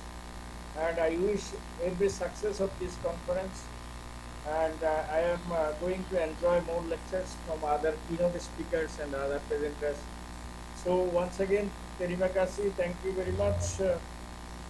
For me, salamat jalan, jumpa lagi. Assalamualaikum warahmatullahi wabarakatuh. Thank you very much, Professor Dr. Samsudin Ahmed, who present us and sharing knowledge about the Sustainable Development Goals and its impact to environment, economics, and human life. All right, for the next agenda, I will present to you the next keynote, our next speaker for today, Professor Dr. Muhammad Mustafa Al-Bakri Abdullah, and currently Professor Dr. at Faculty of Chemical Engineering Technology in University Malaysia Perlis or UNIMAP, and now with the position as Vice Chancellor in UNIMAP with 1,202 publications, with including Scopus indexes. The presentation from Professor Dr. Muhammad Mustafa Al-Bakri Abdullah with title Recent Progress in Geopolymer Construction Material Research, Processing and Performance. Assalamualaikum warahmatullahi wabarakatuh, and very good morning. And first of all, I want to say thank you so much for Organizing Committee for International Conference on Social Science and Technology Innovation, organized by Universitas Ubudiyah Indonesia. And today I will share progress in geopolymer, construction material research, processing and performance. So me myself, Mustafa Al-Bakri Abdullah from University Malaysia Perlis. So it's a little bit about my short bio. Up to now I have published over 700 papers and also 35 books. Already supervised over 80 postgraduate students. And where we are, so University Malaysia Perlis is one of the public university in Malaysia, established 2002 and situated North Malaysia. If you can see here, this one is Central Malaysia. The capital of Malaysia is Kuala Lumpur, and go North Malaysia. Here is the last state in Malaysia. It says Perlis. That is our university, and our university is a border to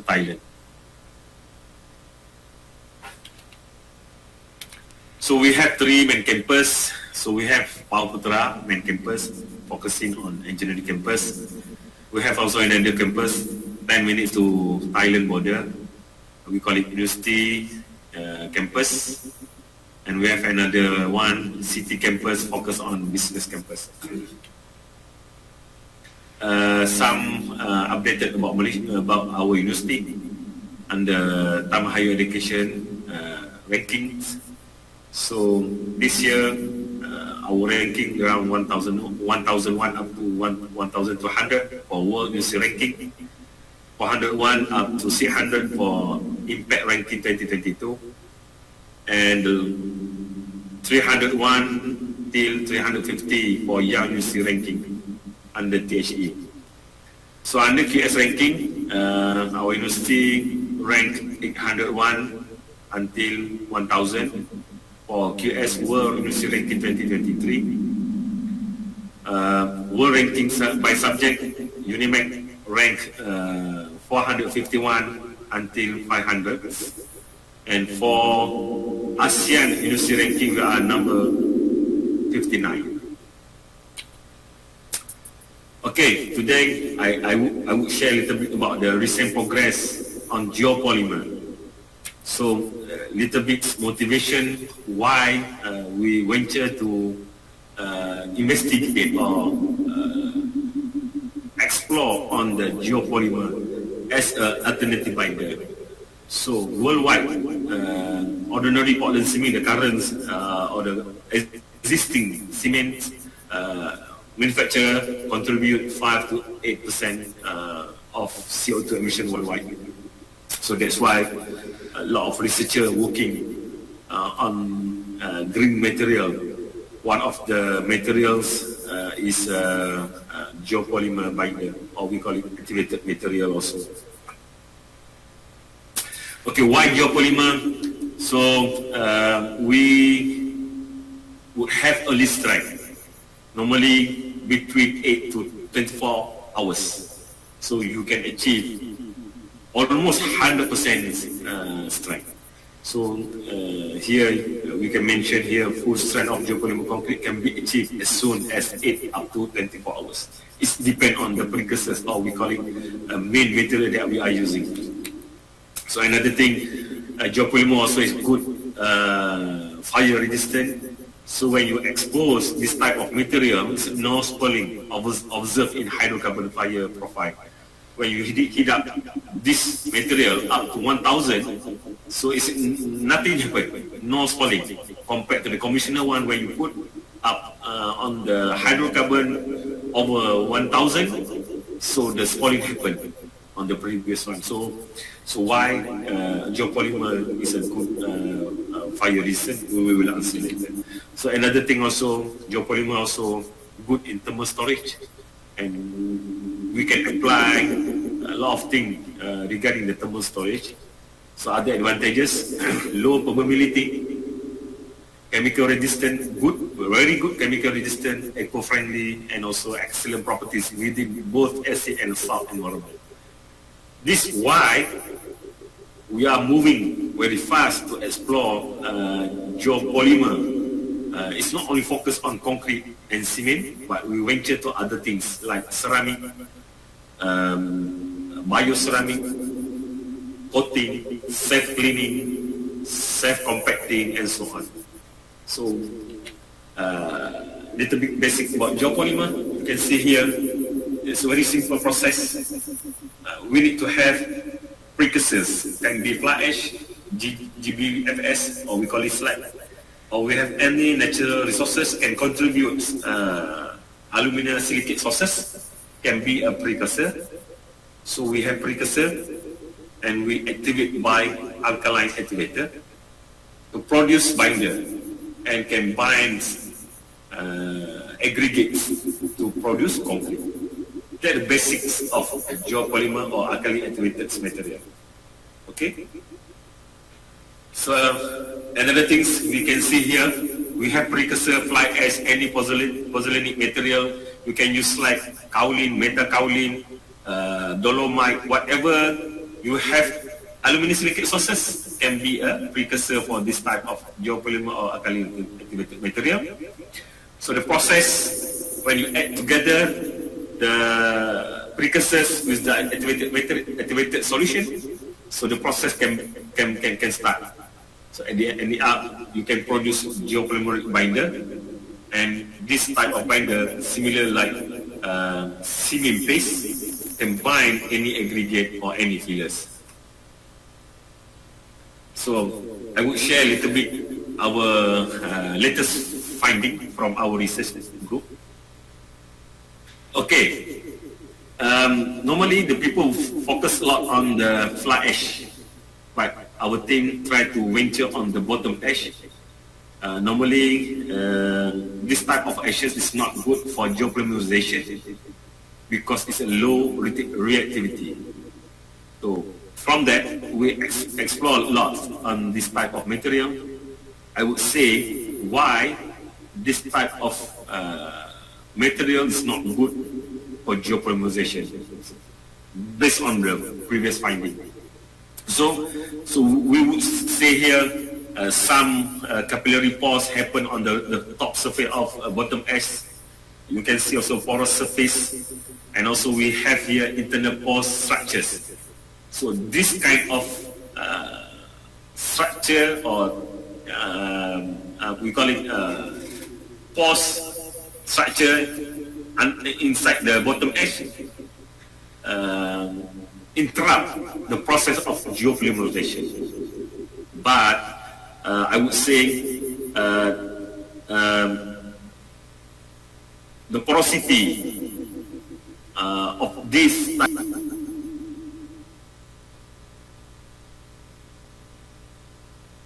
long term on strength, so they develop very slow, but end up is good for the end properties. So when you compare to the fly ash, so you can see here fly ash consist size, particle size very small compared to the bottom ash, and for sure this one is better than bottom ash. I'm very sure. But when we go very deep on this type of both bottom ash and fly ash, we can see here bottom ash they have ferrosphere, and fly ash they have canosphere. Both sphere they play different roles. So in the bottom ash, I can say the finer particle of bottom ash are predominantly spherical ferrosphere resulting from ferrum oxide contained in bottom ash, whereas it can attribute to the durability of geopolymer. So that means these ashes, bottom ash, contribute on the durability of geopolymer material compared to canosphere, improve the workability, and also spheres contribute different properties to our geopolymer material. So we can see detail on the Fe content on geopolymer aggregate. So you can see this type of sphere. You can see here this type also. This one 6 type. So this one from our research. So we can say plerosphere, dendritic ferrosphere, fine-grained ferrosphere, glass-like ferrosphere. So that means all this is a ferrosphere effect. Next, we mentioned, I mentioned before, ferrum oxides contribute to the end of strength of our geopolymer. Okay, more detail about the Fe content on the effect on ferrum content on the geopolymer aggregate. I would say here the trend proof, if you can see here the trend from the Fe content contribute to the strength of geopolymer. So we can see here more details. Okay, this one Fe content, this one Al content, this one Si content. So when you increase the content, we will say Fe content contributes more on the strength development. The highest content of Fe is at 3.0 ratio, fly ash alkali activator, and iron content contribute the long term. So that means Fe play for the long term effect of geopolymer strength. So that we can see that. Okay, so Part of that also we study how magnesium and calcium content on geopolymer material. Study detail. So normally for geopolymer, we consider silicate alumina content as a backbone of geopolymer. But what happened on the calcium? What happened on the Mg content? To the, you can see more intense compared to the previous one. This one before you heat up, and this one after you put on the 400 Celsius, you can see more element transform. That means it changed to another phase to make it stable. Okay. So this one still, I would say, interesting finding from our team. How calcium. So we try to patch between this one. We have substrate geopolymer. The conventional one, Portland cement substrate. This one we want to see what happened on the interface bonding. So this one the geopolymer. So I would say here, the mobilization of calcium from this substrate from the OPC or ordinary Portland cement concretes moving towards the geopolymer system to create more bonding between interface bonding. So that's why I would say here, the ITZ here really strong compared to the between OPC and OPC. So geopolymer can create a good ITZ bonding because of the mobilization of calcium ion towards this geopolymer substrate to create another bonding. And also we study detail how greener one-part geopolymer can be realized. So we study detail on this type of one-part geopolymer. And also more detail how hydroxide apatite can merge together in the geopolymer system to become a biomaterial certification polymer to replace rock base. So we can see here the finding, we can reduce 10 to 30% reduction in minimum thickness. So participants can join or can start any joint research together. Okay, for my last word from me, I want to say thank you so much for organizing committee, especially Professor Ajan, Dr. Manati, for inviting me as keynote speaker, and my apologize to all the organizing committee because I cannot make it physical presentation. This is because of the last minute tight schedule for me to join physical conference. Thank you so much. Assalamualaikum warahmatullahi wabarakatuh. Okay, thank you very much, Professor Dr. Muhammad Mustafa Al-Bakri Abdullah, who already present us with presentation with title Recent Progress in Geopolymer Construction Material Research, Processing and Performance. So ladies and gentlemen, for the next presentation, I will present you the presentation from Professor Dr. Tanongsa Imj, and the professor from School of Engineering and Technology Kuala University from Thailand, as one of our keynote speaker for today with the title Recycle Concrete as Green Building Construction Material, UL Panels.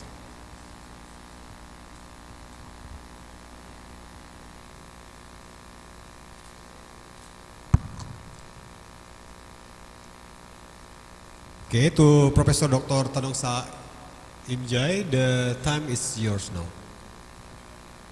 Okay, yeah, for the next 30 minutes, we have your section for presentation.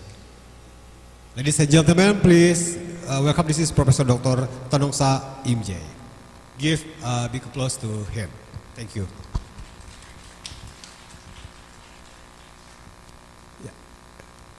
to present could not, the hear your in this voice, conference, Professor. fourth international conference on Yeah, social okay. science and technical innovation this year, with the theme of innovation, challenges, multidisciplinary research for SDG. Basically, I would like to show you the recycled concrete aggregate that we do research at Kuala University, and also we give you one of the case study sandwich UO panel. First, I would like to show you the overall of the where we are. Kuala University is located in the south part of Thailand, and this university is regarded as the biggest single campus in Thailand. And here we have many tourist places equipped in the campus. We have a group of elephant family. We have the skywalk. We have zoo. We have a camping area, and we also have the biggest hospital in the south part of Thailand as well. And we have very high standard, the sports center. And we are now regarded as a young university. Currently, we are ranked 500 plus, and also joined the third place in Thailand. So we are about 32 years old, quite young. I think similar as the UMAP as well. Here we go. This is Bangkok, and this is where I am. So normally we fly from Bangkok to Kuala, about 1 hour. And I apologize that I do not present you physically in your conference due to my very tight schedule, but I do hope thankfully the technology that we can meet online. And I do hope you enjoy my presentation. Well, just back to my past research, and also this was first time that I visited in Indonesia. I'm a keynote speaker. I think this one in Jakarta, and I also have chance to visit Bandung, the biggest research center in Indonesia. So I enjoy very much, and I also get some motivation to do some green construction material research later on. And here, this is another one that kicked me out to the green construction research. This is another workshop on the recycled aggregate for construction material. I think one on Bangkok last year, where I know of a big professor, Matafa, and he invited here to meet for me to join this conference.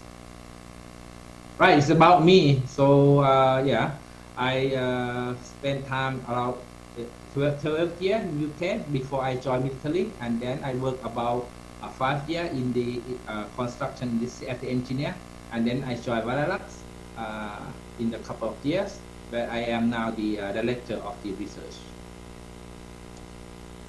Right, it's about the construction innovation research at Kuala. Due to the theme of this conference, it's about SDGs, and also I would like to talk in general form for the very tough audience. I guess not many of you are engineers. So my topic that I'm going to present today is about RCA, recycled concrete aggregate in construction, and also we give the example for the wall systems. This is construction waste in Thailand. As you can see here, the waste is increasing every year, and if we have problem to remove this stuff, normally we bully them, and also we make for the road construction. The question is possible to reuse them and in the new construction, and what is the research behind that stuff. This is the, I just give you the overall picture first for the concrete composition. As you can see here, we have the coarse aggregate. Normally you break the stone from the natural mountain, things like that, and you got stone like this. We call natural stone. And we have water, we have cement, we have fine aggregate. Just now, the Professor Matafa, he removed cement and used completely with geopolymer. That could be another green solution as well. But for me, I remove the coarse aggregate, this one, which is natural stone, and replace with the completely the recycled coarse aggregate from the old concrete. So we have CD the build, construction and demolition wastes, and also recycled concrete aggregate. So from the left here, you will see that it's not very good quality, but for the right one, we have the better quality. So this one, the waste specimen from our laboratory, and we break them, and then we can reuse them at the natural cost aggregate. This is the life cycles that I and my team been studying. And you can see here we have new building there, and then when at the end of the life, then we break it, and then in the past we put in for the road construction, and then my research we break them and collect them with the high quality RCA. RCA is recycled concrete aggregate, and then we reproduce the ready mix, so we can cast the new precast concrete and also reconstruction for the new buildings. And this one we shoot for the SDG as well. I think SDG 9, 12, and 13. So before I joined the Valalux, I think back to 2019, so I developed the MIG design and also invented the crusher machines. Before we used hammer to break it, that's quite tough for worker, and now I invented really low cost and very high efficiency to break the stone to the high quality. And then we run many projects around the world. We have the funding from Japan government, from the Indian government, as well as from the Thai government. So we have FF fund, fundamental fund projects using RCA for the rail sleeper, and also we are investigating in different aspects in terms of civil engineering applications. For example, beam column joists, precast wall slab, beams, column, things like that. And now I will give you an example for the wall panels here. Right, this is another, the first prototype, full license to Kuala University, and I invented this. It's about, I think it's about 2,000 US dollars, and able to produce the recycled concrete aggregate up to 3 tons per hour. So this one here, we put the waste concrete inside, and they can come out 3 different sizes, very fine one like sand, and 2 sizes of coarse aggregate. So then if we get here, we can just go straight, and then we can reuse it completely. And after that, we sieve them, and we have this very fine one, we have another bigger one, and the biggest one as well. So 3 sizes that we can produce from that machine.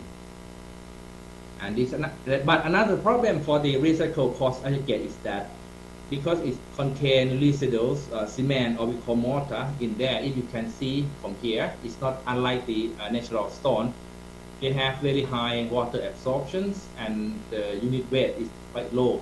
So we need to do some investigation and also test some mechanical performance, and then we can design for the best mixed proportion for the suitable use. Right, this is another products that are available in Thailand and commercially, starting from the ready mix, so that you can take this one and then add water on it, mix it, and then do some repair work or just some patching work. And we have concrete road curb. This produced by the 100 recycled aggregate 100%. We also have the precast slab, also produced from the RCA 100% as well. And this one, the U-wall, also we have the we put RCA inside, combining with the special foam for the better thermal and sound insulation. So this is another case study that we use RCA to produce it. We call novel waffle composite wall. This one also presented in at Paris last week, and then we bring the prototype to show to the event as well. The concept is that one day I went to the market and I saw some dessert like this. It's possible to produce the wall without beam and columns, and basically you can produce a wall as a load-bearing wall, meaning you put beam and column inside like this. So this is another kind of the idea, and then I do some simulations and structural analysis to get the design chart here. Right, this I'm gonna pass this one because we know that in this world, so the temperature is increased every years, and in Thailand here, the northern part and the middle part is quite really high. But lucky that I'm here, so the temperature is okay. As you can see here, the temperature increase every year like this. So we need to aware that we need to spend a lot of money for air conditions. So if we have really good insulation, the wall material that can prevent the heat from outside to inside, you could save energy. Right, this is the conventional walls. I guess that we use it as well in the Southeast Asia. Masonry blocks, brick walk, lightweight block like this. And now we have infill wall. So we have two cement board like this, and we fill with the foam cement inside. And the drawback of this solution, you can have really heavy in terms of the dead load applied to the floor, and also in terms of the sound and acoustics and thermal resistance is not really good. That's why it's come to my idea. Basically, if you can see the black one here like steel, so you have the panel or sandwich material, the yellow one, and you have the white one, which is the core material. So the sandwich one gives you the strength, the core material gives you the thermals and the acoustics resistance. In the Europe, they also have the zip wall made of the OIS wood board, and inside it EPS foam like this. So what happens if we want to combine the zip and infill wall together? And this is the prototype that I produced. As you can see here, the length is about 2.4 meter and the width is about 1.2 meter. That allows you to put inside the lid in case you want to have a new partition for your condominium, for your rooms. And also I also designed for the woman can be able to lift it. The woman, normally the law in Thailand won't allow you to lift any object heavier than 15 kilograms. If you have more than 15 kilograms, you need two people. For the man, it's about 25 kilograms. So this one is fit really well. It's weight about 12 kilograms. So this is another computer simulations. We also do some contribution of the bubbles, the foams, and also combine with the different sizes to give the best solution in terms of strength and insulation as well. So this one is the core material there, and embedded inside the sandwich with the cement board here. So the overall thickness, we can have the minimum is about 10 centimeter. It depends on the load that you are designing on. Remember that we don't have any beam and column for this one. This is the load bearing wall. This is the photo showing the construction process, and you can see here first we just put in there in the wall that you want to have the new partition, and then you just pour the concrete inside. I also have the house model. This is a real house model, and you can let me show you the really quick.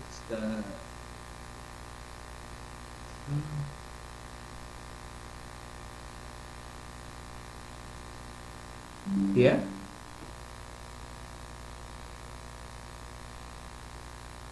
Sorry, it's no sound, but you can see the overall overview of this house. This is the first house in Thailand using completely the green waste materials, and the construction cost is really cheap there compared to the new material, of course. This is inside. You can design and put any well, it's up to you. It's depend on the architectural design or yourself. So these two rooms with the one bathroom there. Sorry, the internet not really good. Okay. This is the I designed for the bedroom there, and M&E work also come from the waste pipe. Steel pipe is waste. Yeah.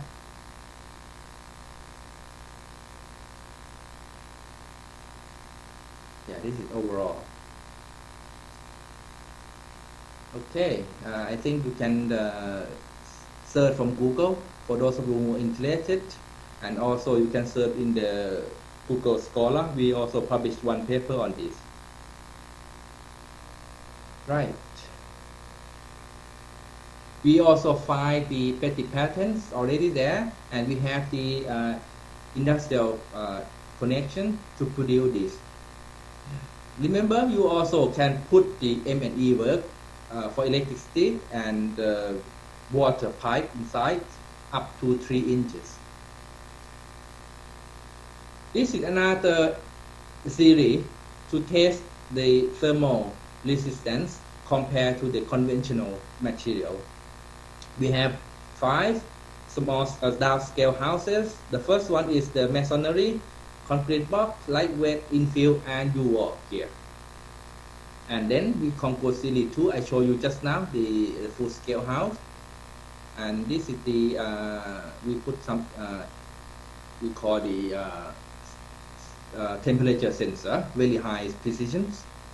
We will measure for 1 year continuously, and then we can confident that you can see here for the house using the brick or concrete block, the U-wall reduce temperature by up to 1 or 2 degrees Celsius. That's a lot. If you think how much you could save the energy over a year.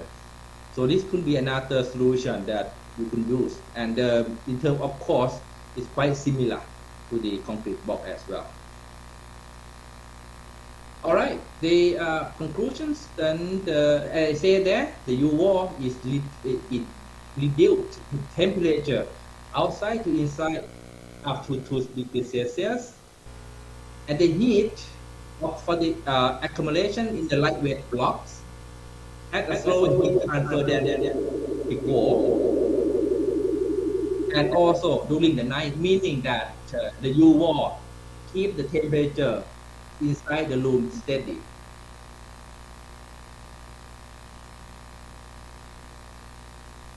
I got some song from where?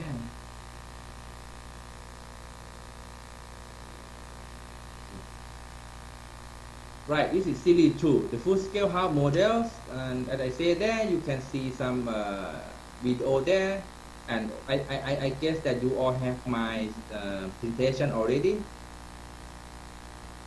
We also do some comfort analysis.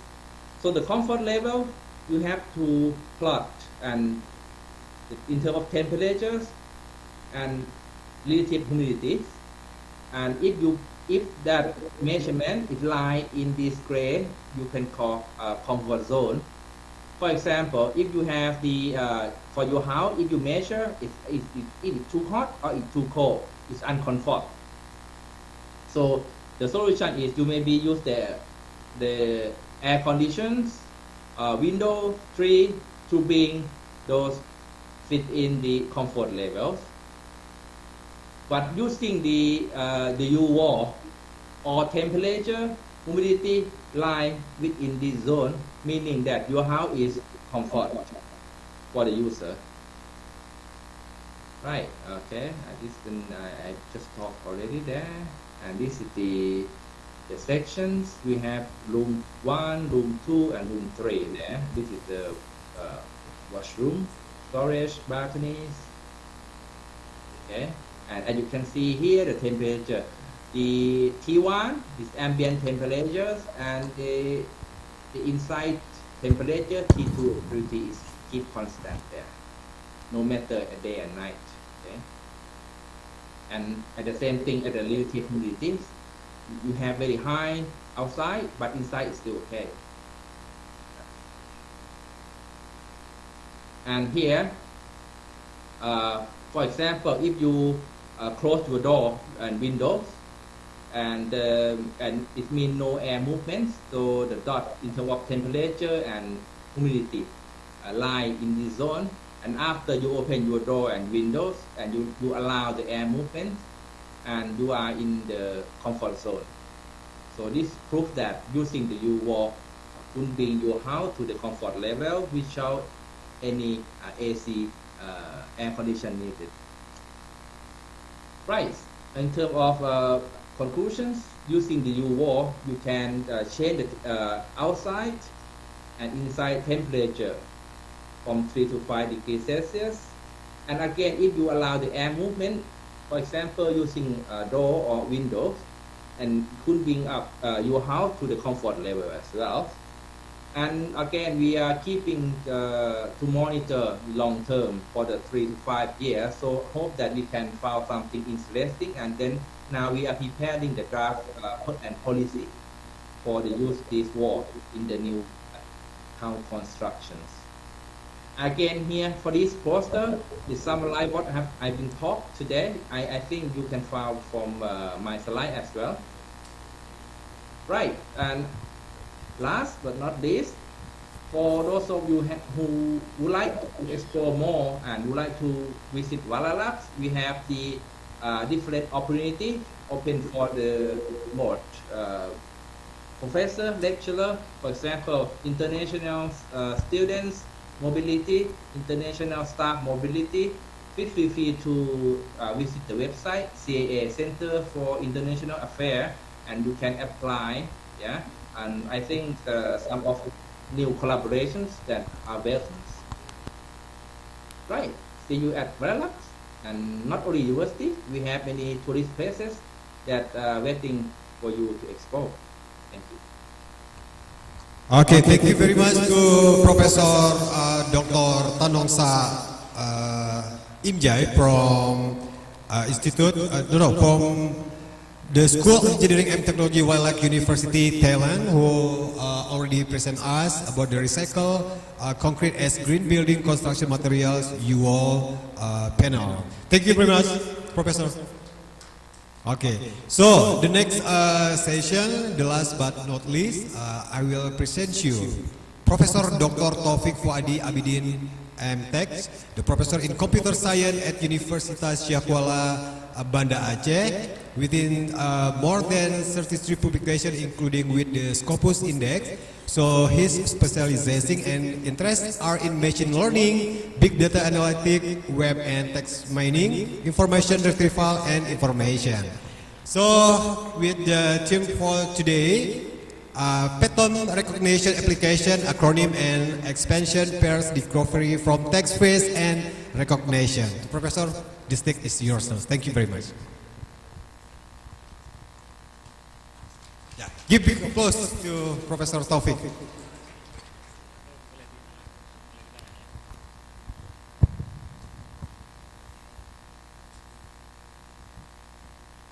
Assalamualaikum warahmatullahi wabarakatuh. Hamdan wa syukurillah, salatan wa salaman ala rasulillah, amma ba'du.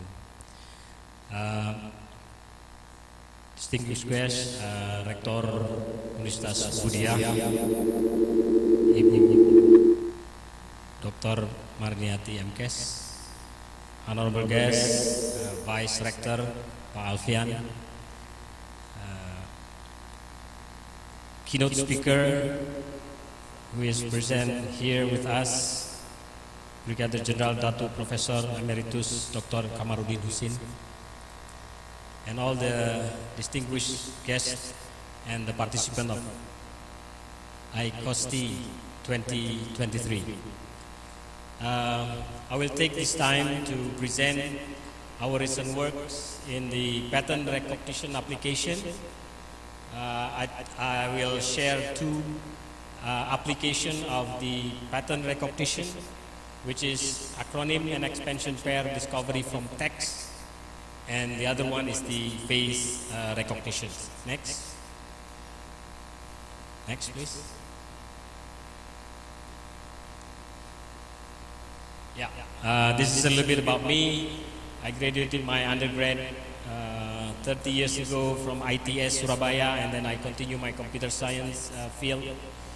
in Australia, in Royal Melbourne Institute of Technology, and then I had a chance to continue my PhD in the US. It was in 2006. And then I had a chance to work at Ask.com, one of the search engine company in New Jersey for 2 years, and then I went back to Universitas Syiah Kuala. Right now, I'm the chairman of the Institute for Research and Community Services at Universitas Syiah Kuala. Hopefully we can collaborate one day, any research in the related field. Next. The outline of my talk within 30 minutes, not much time, so I will share the first application of acronym and expansion pair discovery from text, which we call Indo-Acro, and the second one is the face recognition Turi Muka, which is in Aceh meaning discover or identify faces. And then we will see the result of our works recently. Next. AI, as we all know, now is very, very important. It's immense in many fields, and also the sub of the artificial intelligence, we also know machine learning, which is a subset of AI that try to build logic automatically using machines. And recently, with the advanced technology, machine like GPU, the deep learning, which is the subset of machine learning, become very famous. The idea was long time back, but because the technology is very advanced right now, deep learning becomes a very promising algorithm within artificial intelligence.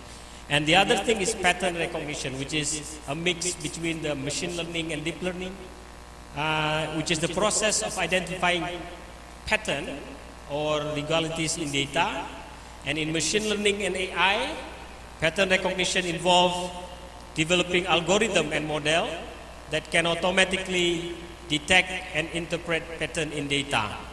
So today we will see how we can discover pattern within data text, and also how we discover pattern within image domain.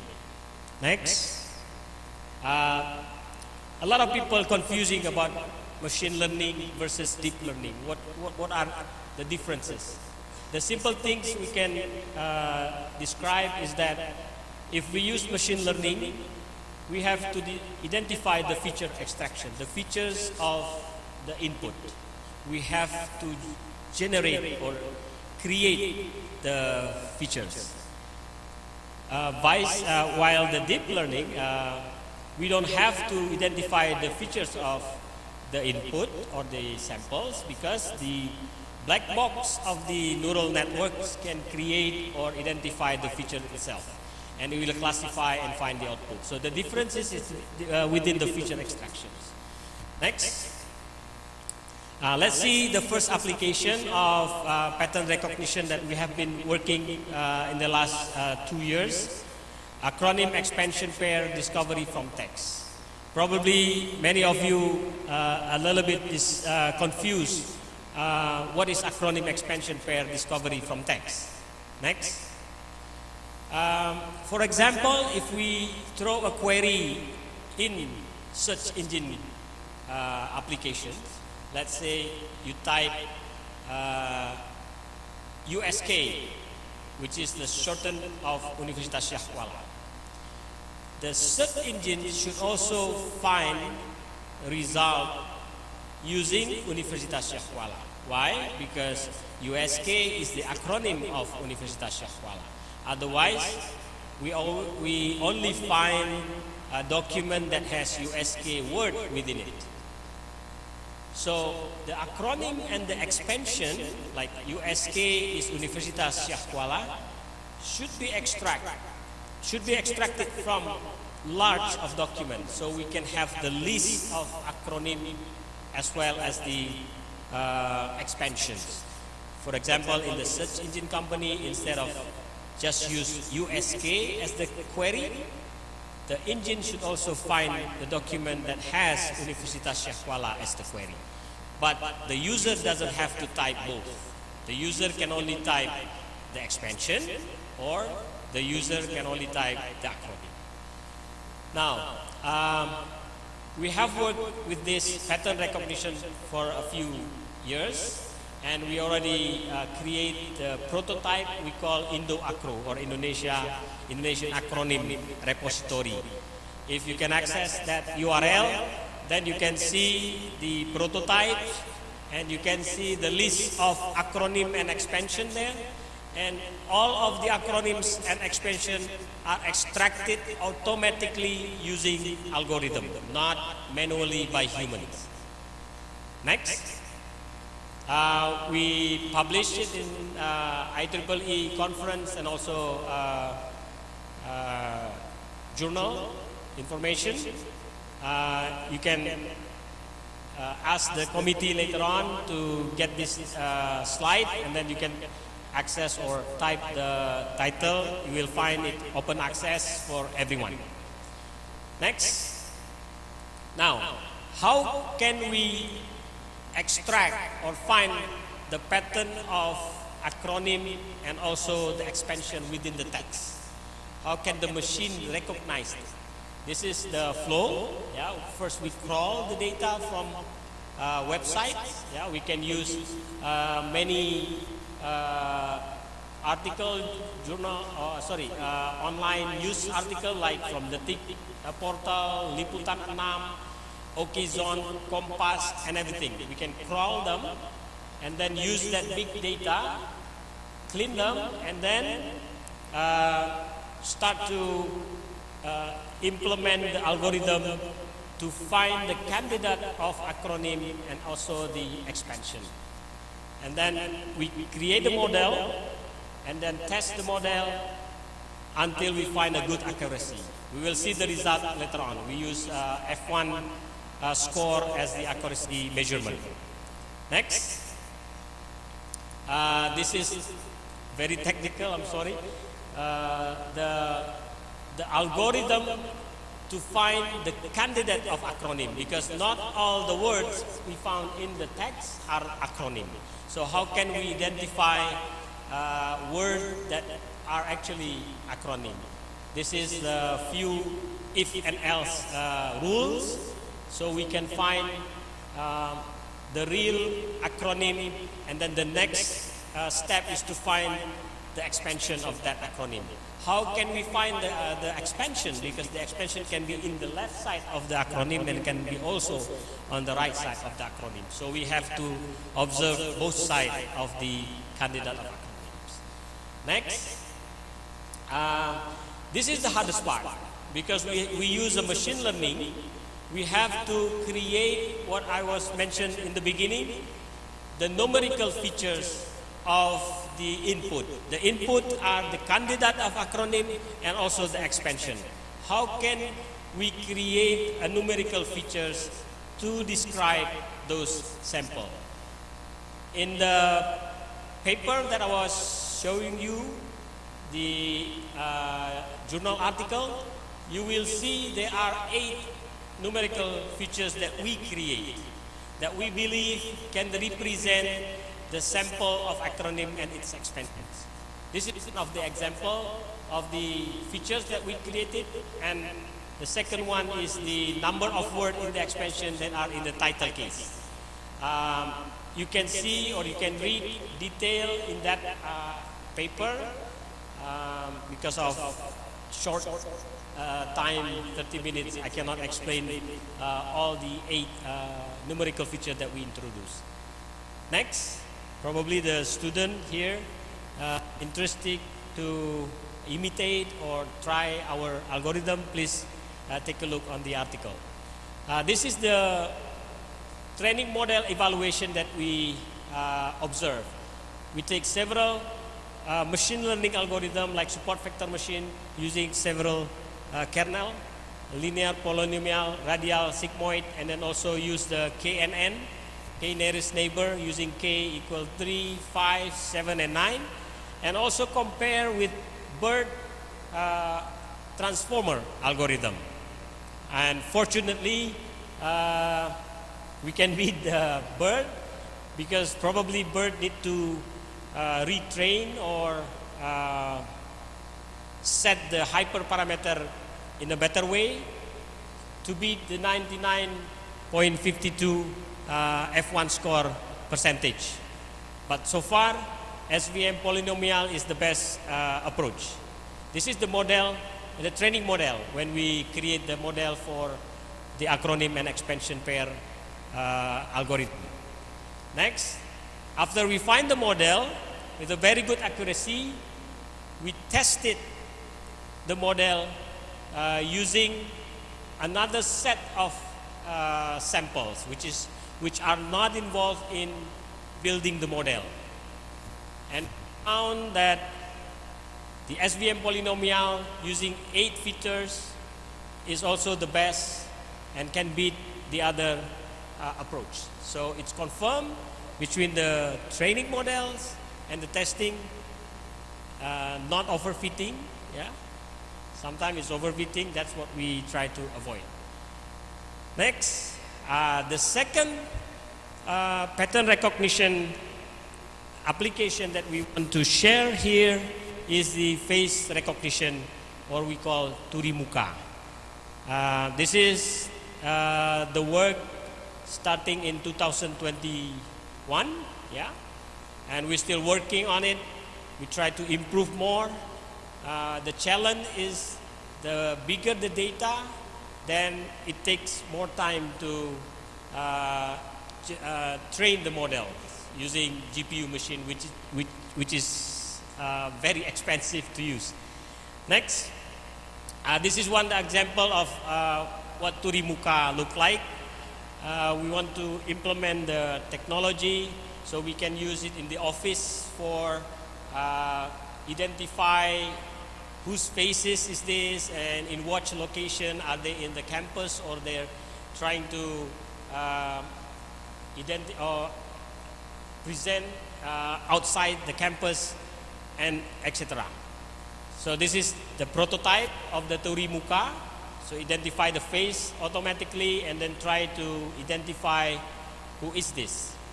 Next, the idea was, we know that the face recognition method is very advanced right now when deep learning is coming in, and the accuracy is much higher when compared to the old days learning. Yeah, this is the idea, and we use the neural networks algorithm that implemented for face recognition.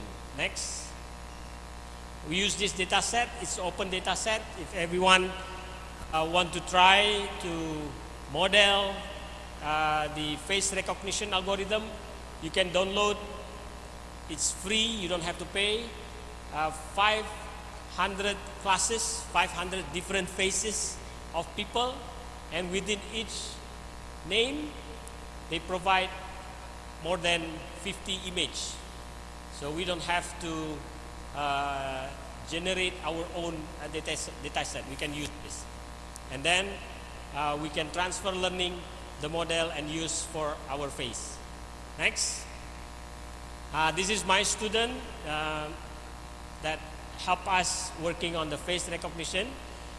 We realize that the more data we have, the better the result. So we try to augment the data set using several approaches. This one is the geometric approach. So from 50 images that we have from the face scrub, we can create more image from the same face.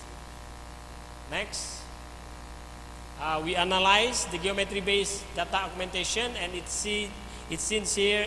It shows that if we create more data, it will improve the result. And the article can be found in IEEE Explorer, IEEE.org document that number. What we did is we make a rotation, we make a zoom, shift. So from one face we can create like 10 more faces. Next, This is the result.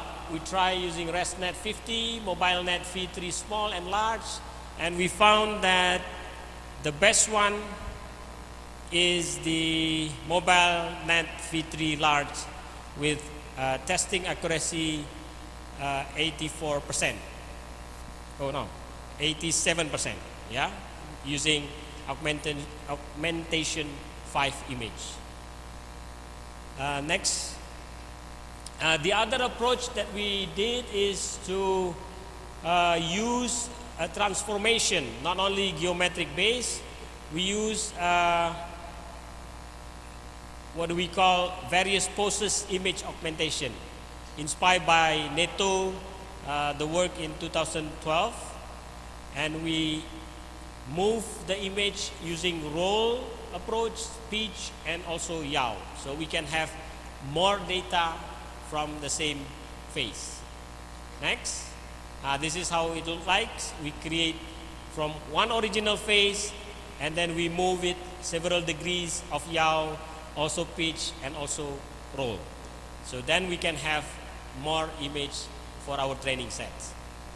Next, this is the result. Yeah, if we only use original image, we can have only 20,000 images. Then if we can have original plus yaw approach, original plus pitch approach, then we can see if we can have original and then we move yaw direction, pitch direction, and roll, we can have like 214,000 images can be used for training the model. This is the result. Next one. Yeah. The table on the top is the model performance without data augmentation. As you can see, the accuracy is within 79% to 81%. But with data augmentation, we can improve. Yeah, using ResNet 50, we can have 84.65%. Even though it's a slight improvement, but that's very good improvement. Yeah. Next one. This one is the MobileNet V3. Yeah, 87%, but the loss a little bit high. But the ResNet 80 can reach 87% with a lower loss number. So based on that, next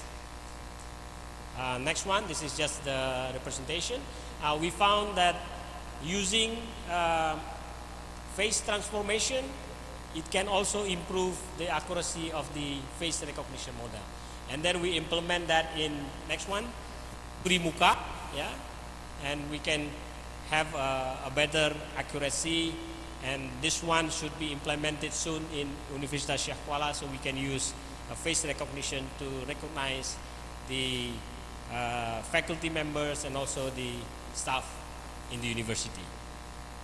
Last, yeah, this is the references. Next one. Thank you very much. Hopefully it can give some insight for you, and we can also collaborate in the future. Thank you very much. I give the microphone back to moderator. Thank you. Thank you very much, Professor. Okay, once again, give the big applause to our professor. Yeah, Dr. Taufik Fuadi Abdin MTech with very impressive presentation and create the best application recognition phase.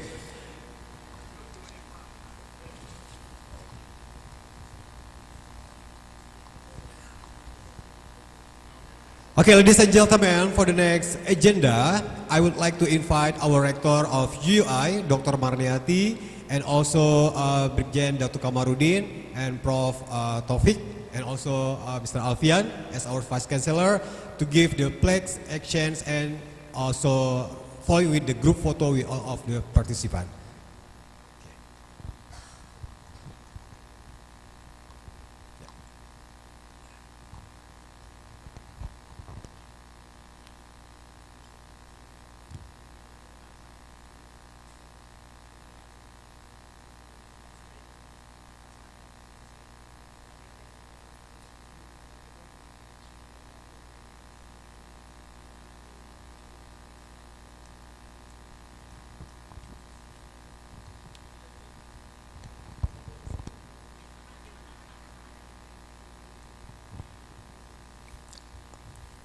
Okay, our rector, Dr. Marniati, we've give the placard and also the souvenir to our keynote speaker for today.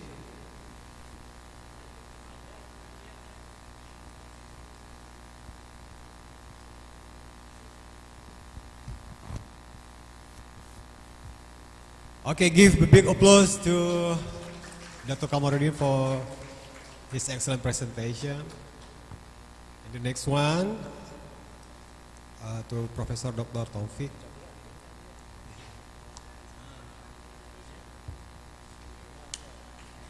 Okay, give big applause to.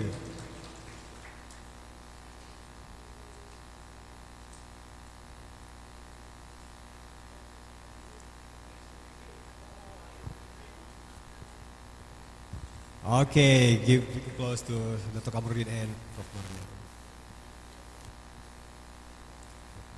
Okay, the next one, Director of UI, the certificate to Professor Dr. Taufik. Give big applause. Okay.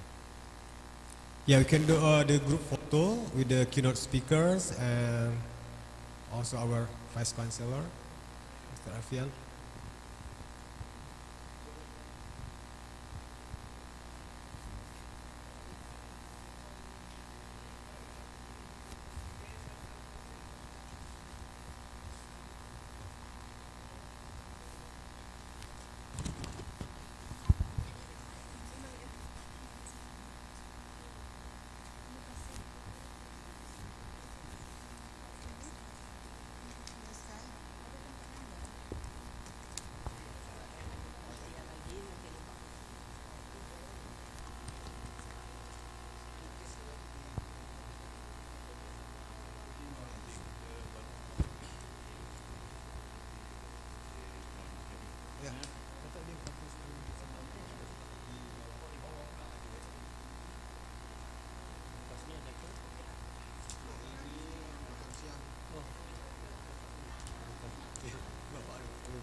So ladies and gentlemen, I also would like to remind you, we have the parallel session or panel session for the oral presentation.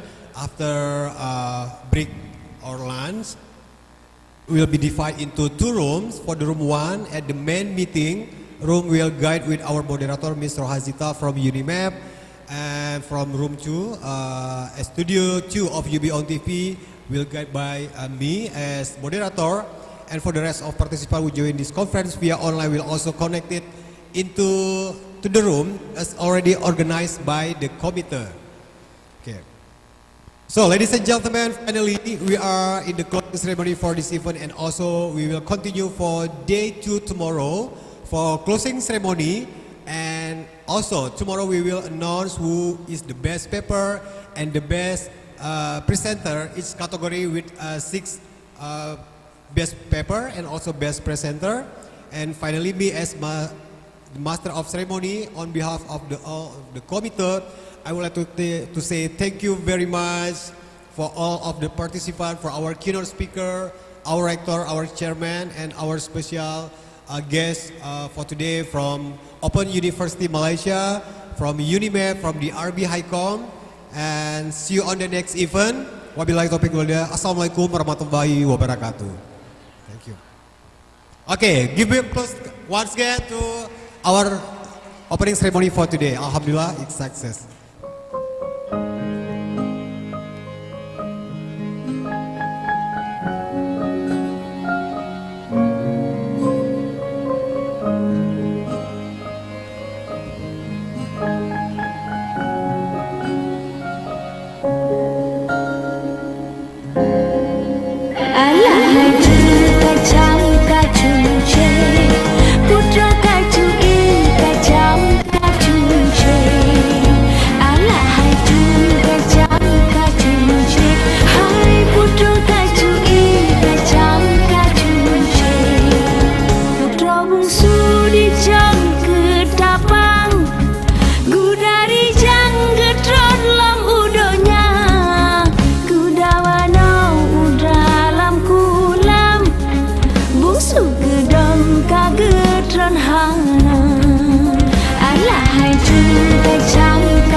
gedengkan dengan pakaian, geduk rijang ke dengan poda, beduk bajai di ada tumpak, dan ku malam geduk lam urus singgah. Alah alah juga jam kacung ce, putra kacung kacang kacung ce.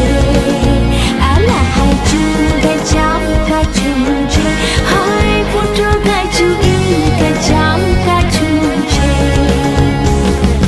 Don raja mano, dara baro don raja mano, oh mano lagi senali, ijan yang putih senali mano. Don raja mano, dara baro don raja mano, oh mano lagi senali, ijan yang putih senali mano. Putra bungsu gedron lam kulam, gemano rijang ka dengan kuda, gen kacung alon-alon, bagot yuk tron dingin Kuala. Alah alah alah hai juga jam kacung ce, putra kacung kacang kacung ce. Alah hai juga jam kacung ce, hai putra kacung kacang kacung ce.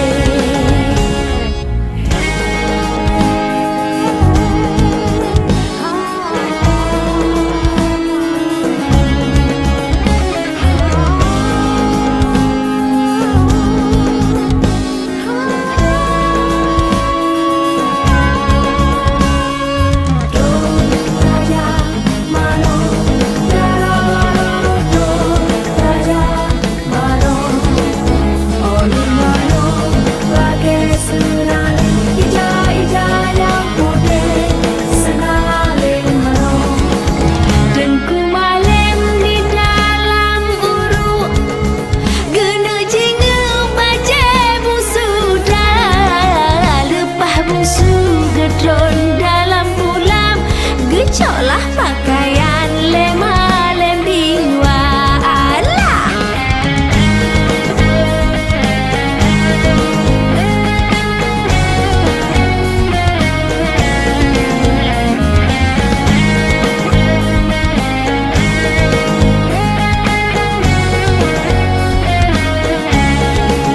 alah juga jam kacung ce, putra kacung kacang kacung ce. Alah juga jam kacung ce, hai putra kacung kacang kacung ce.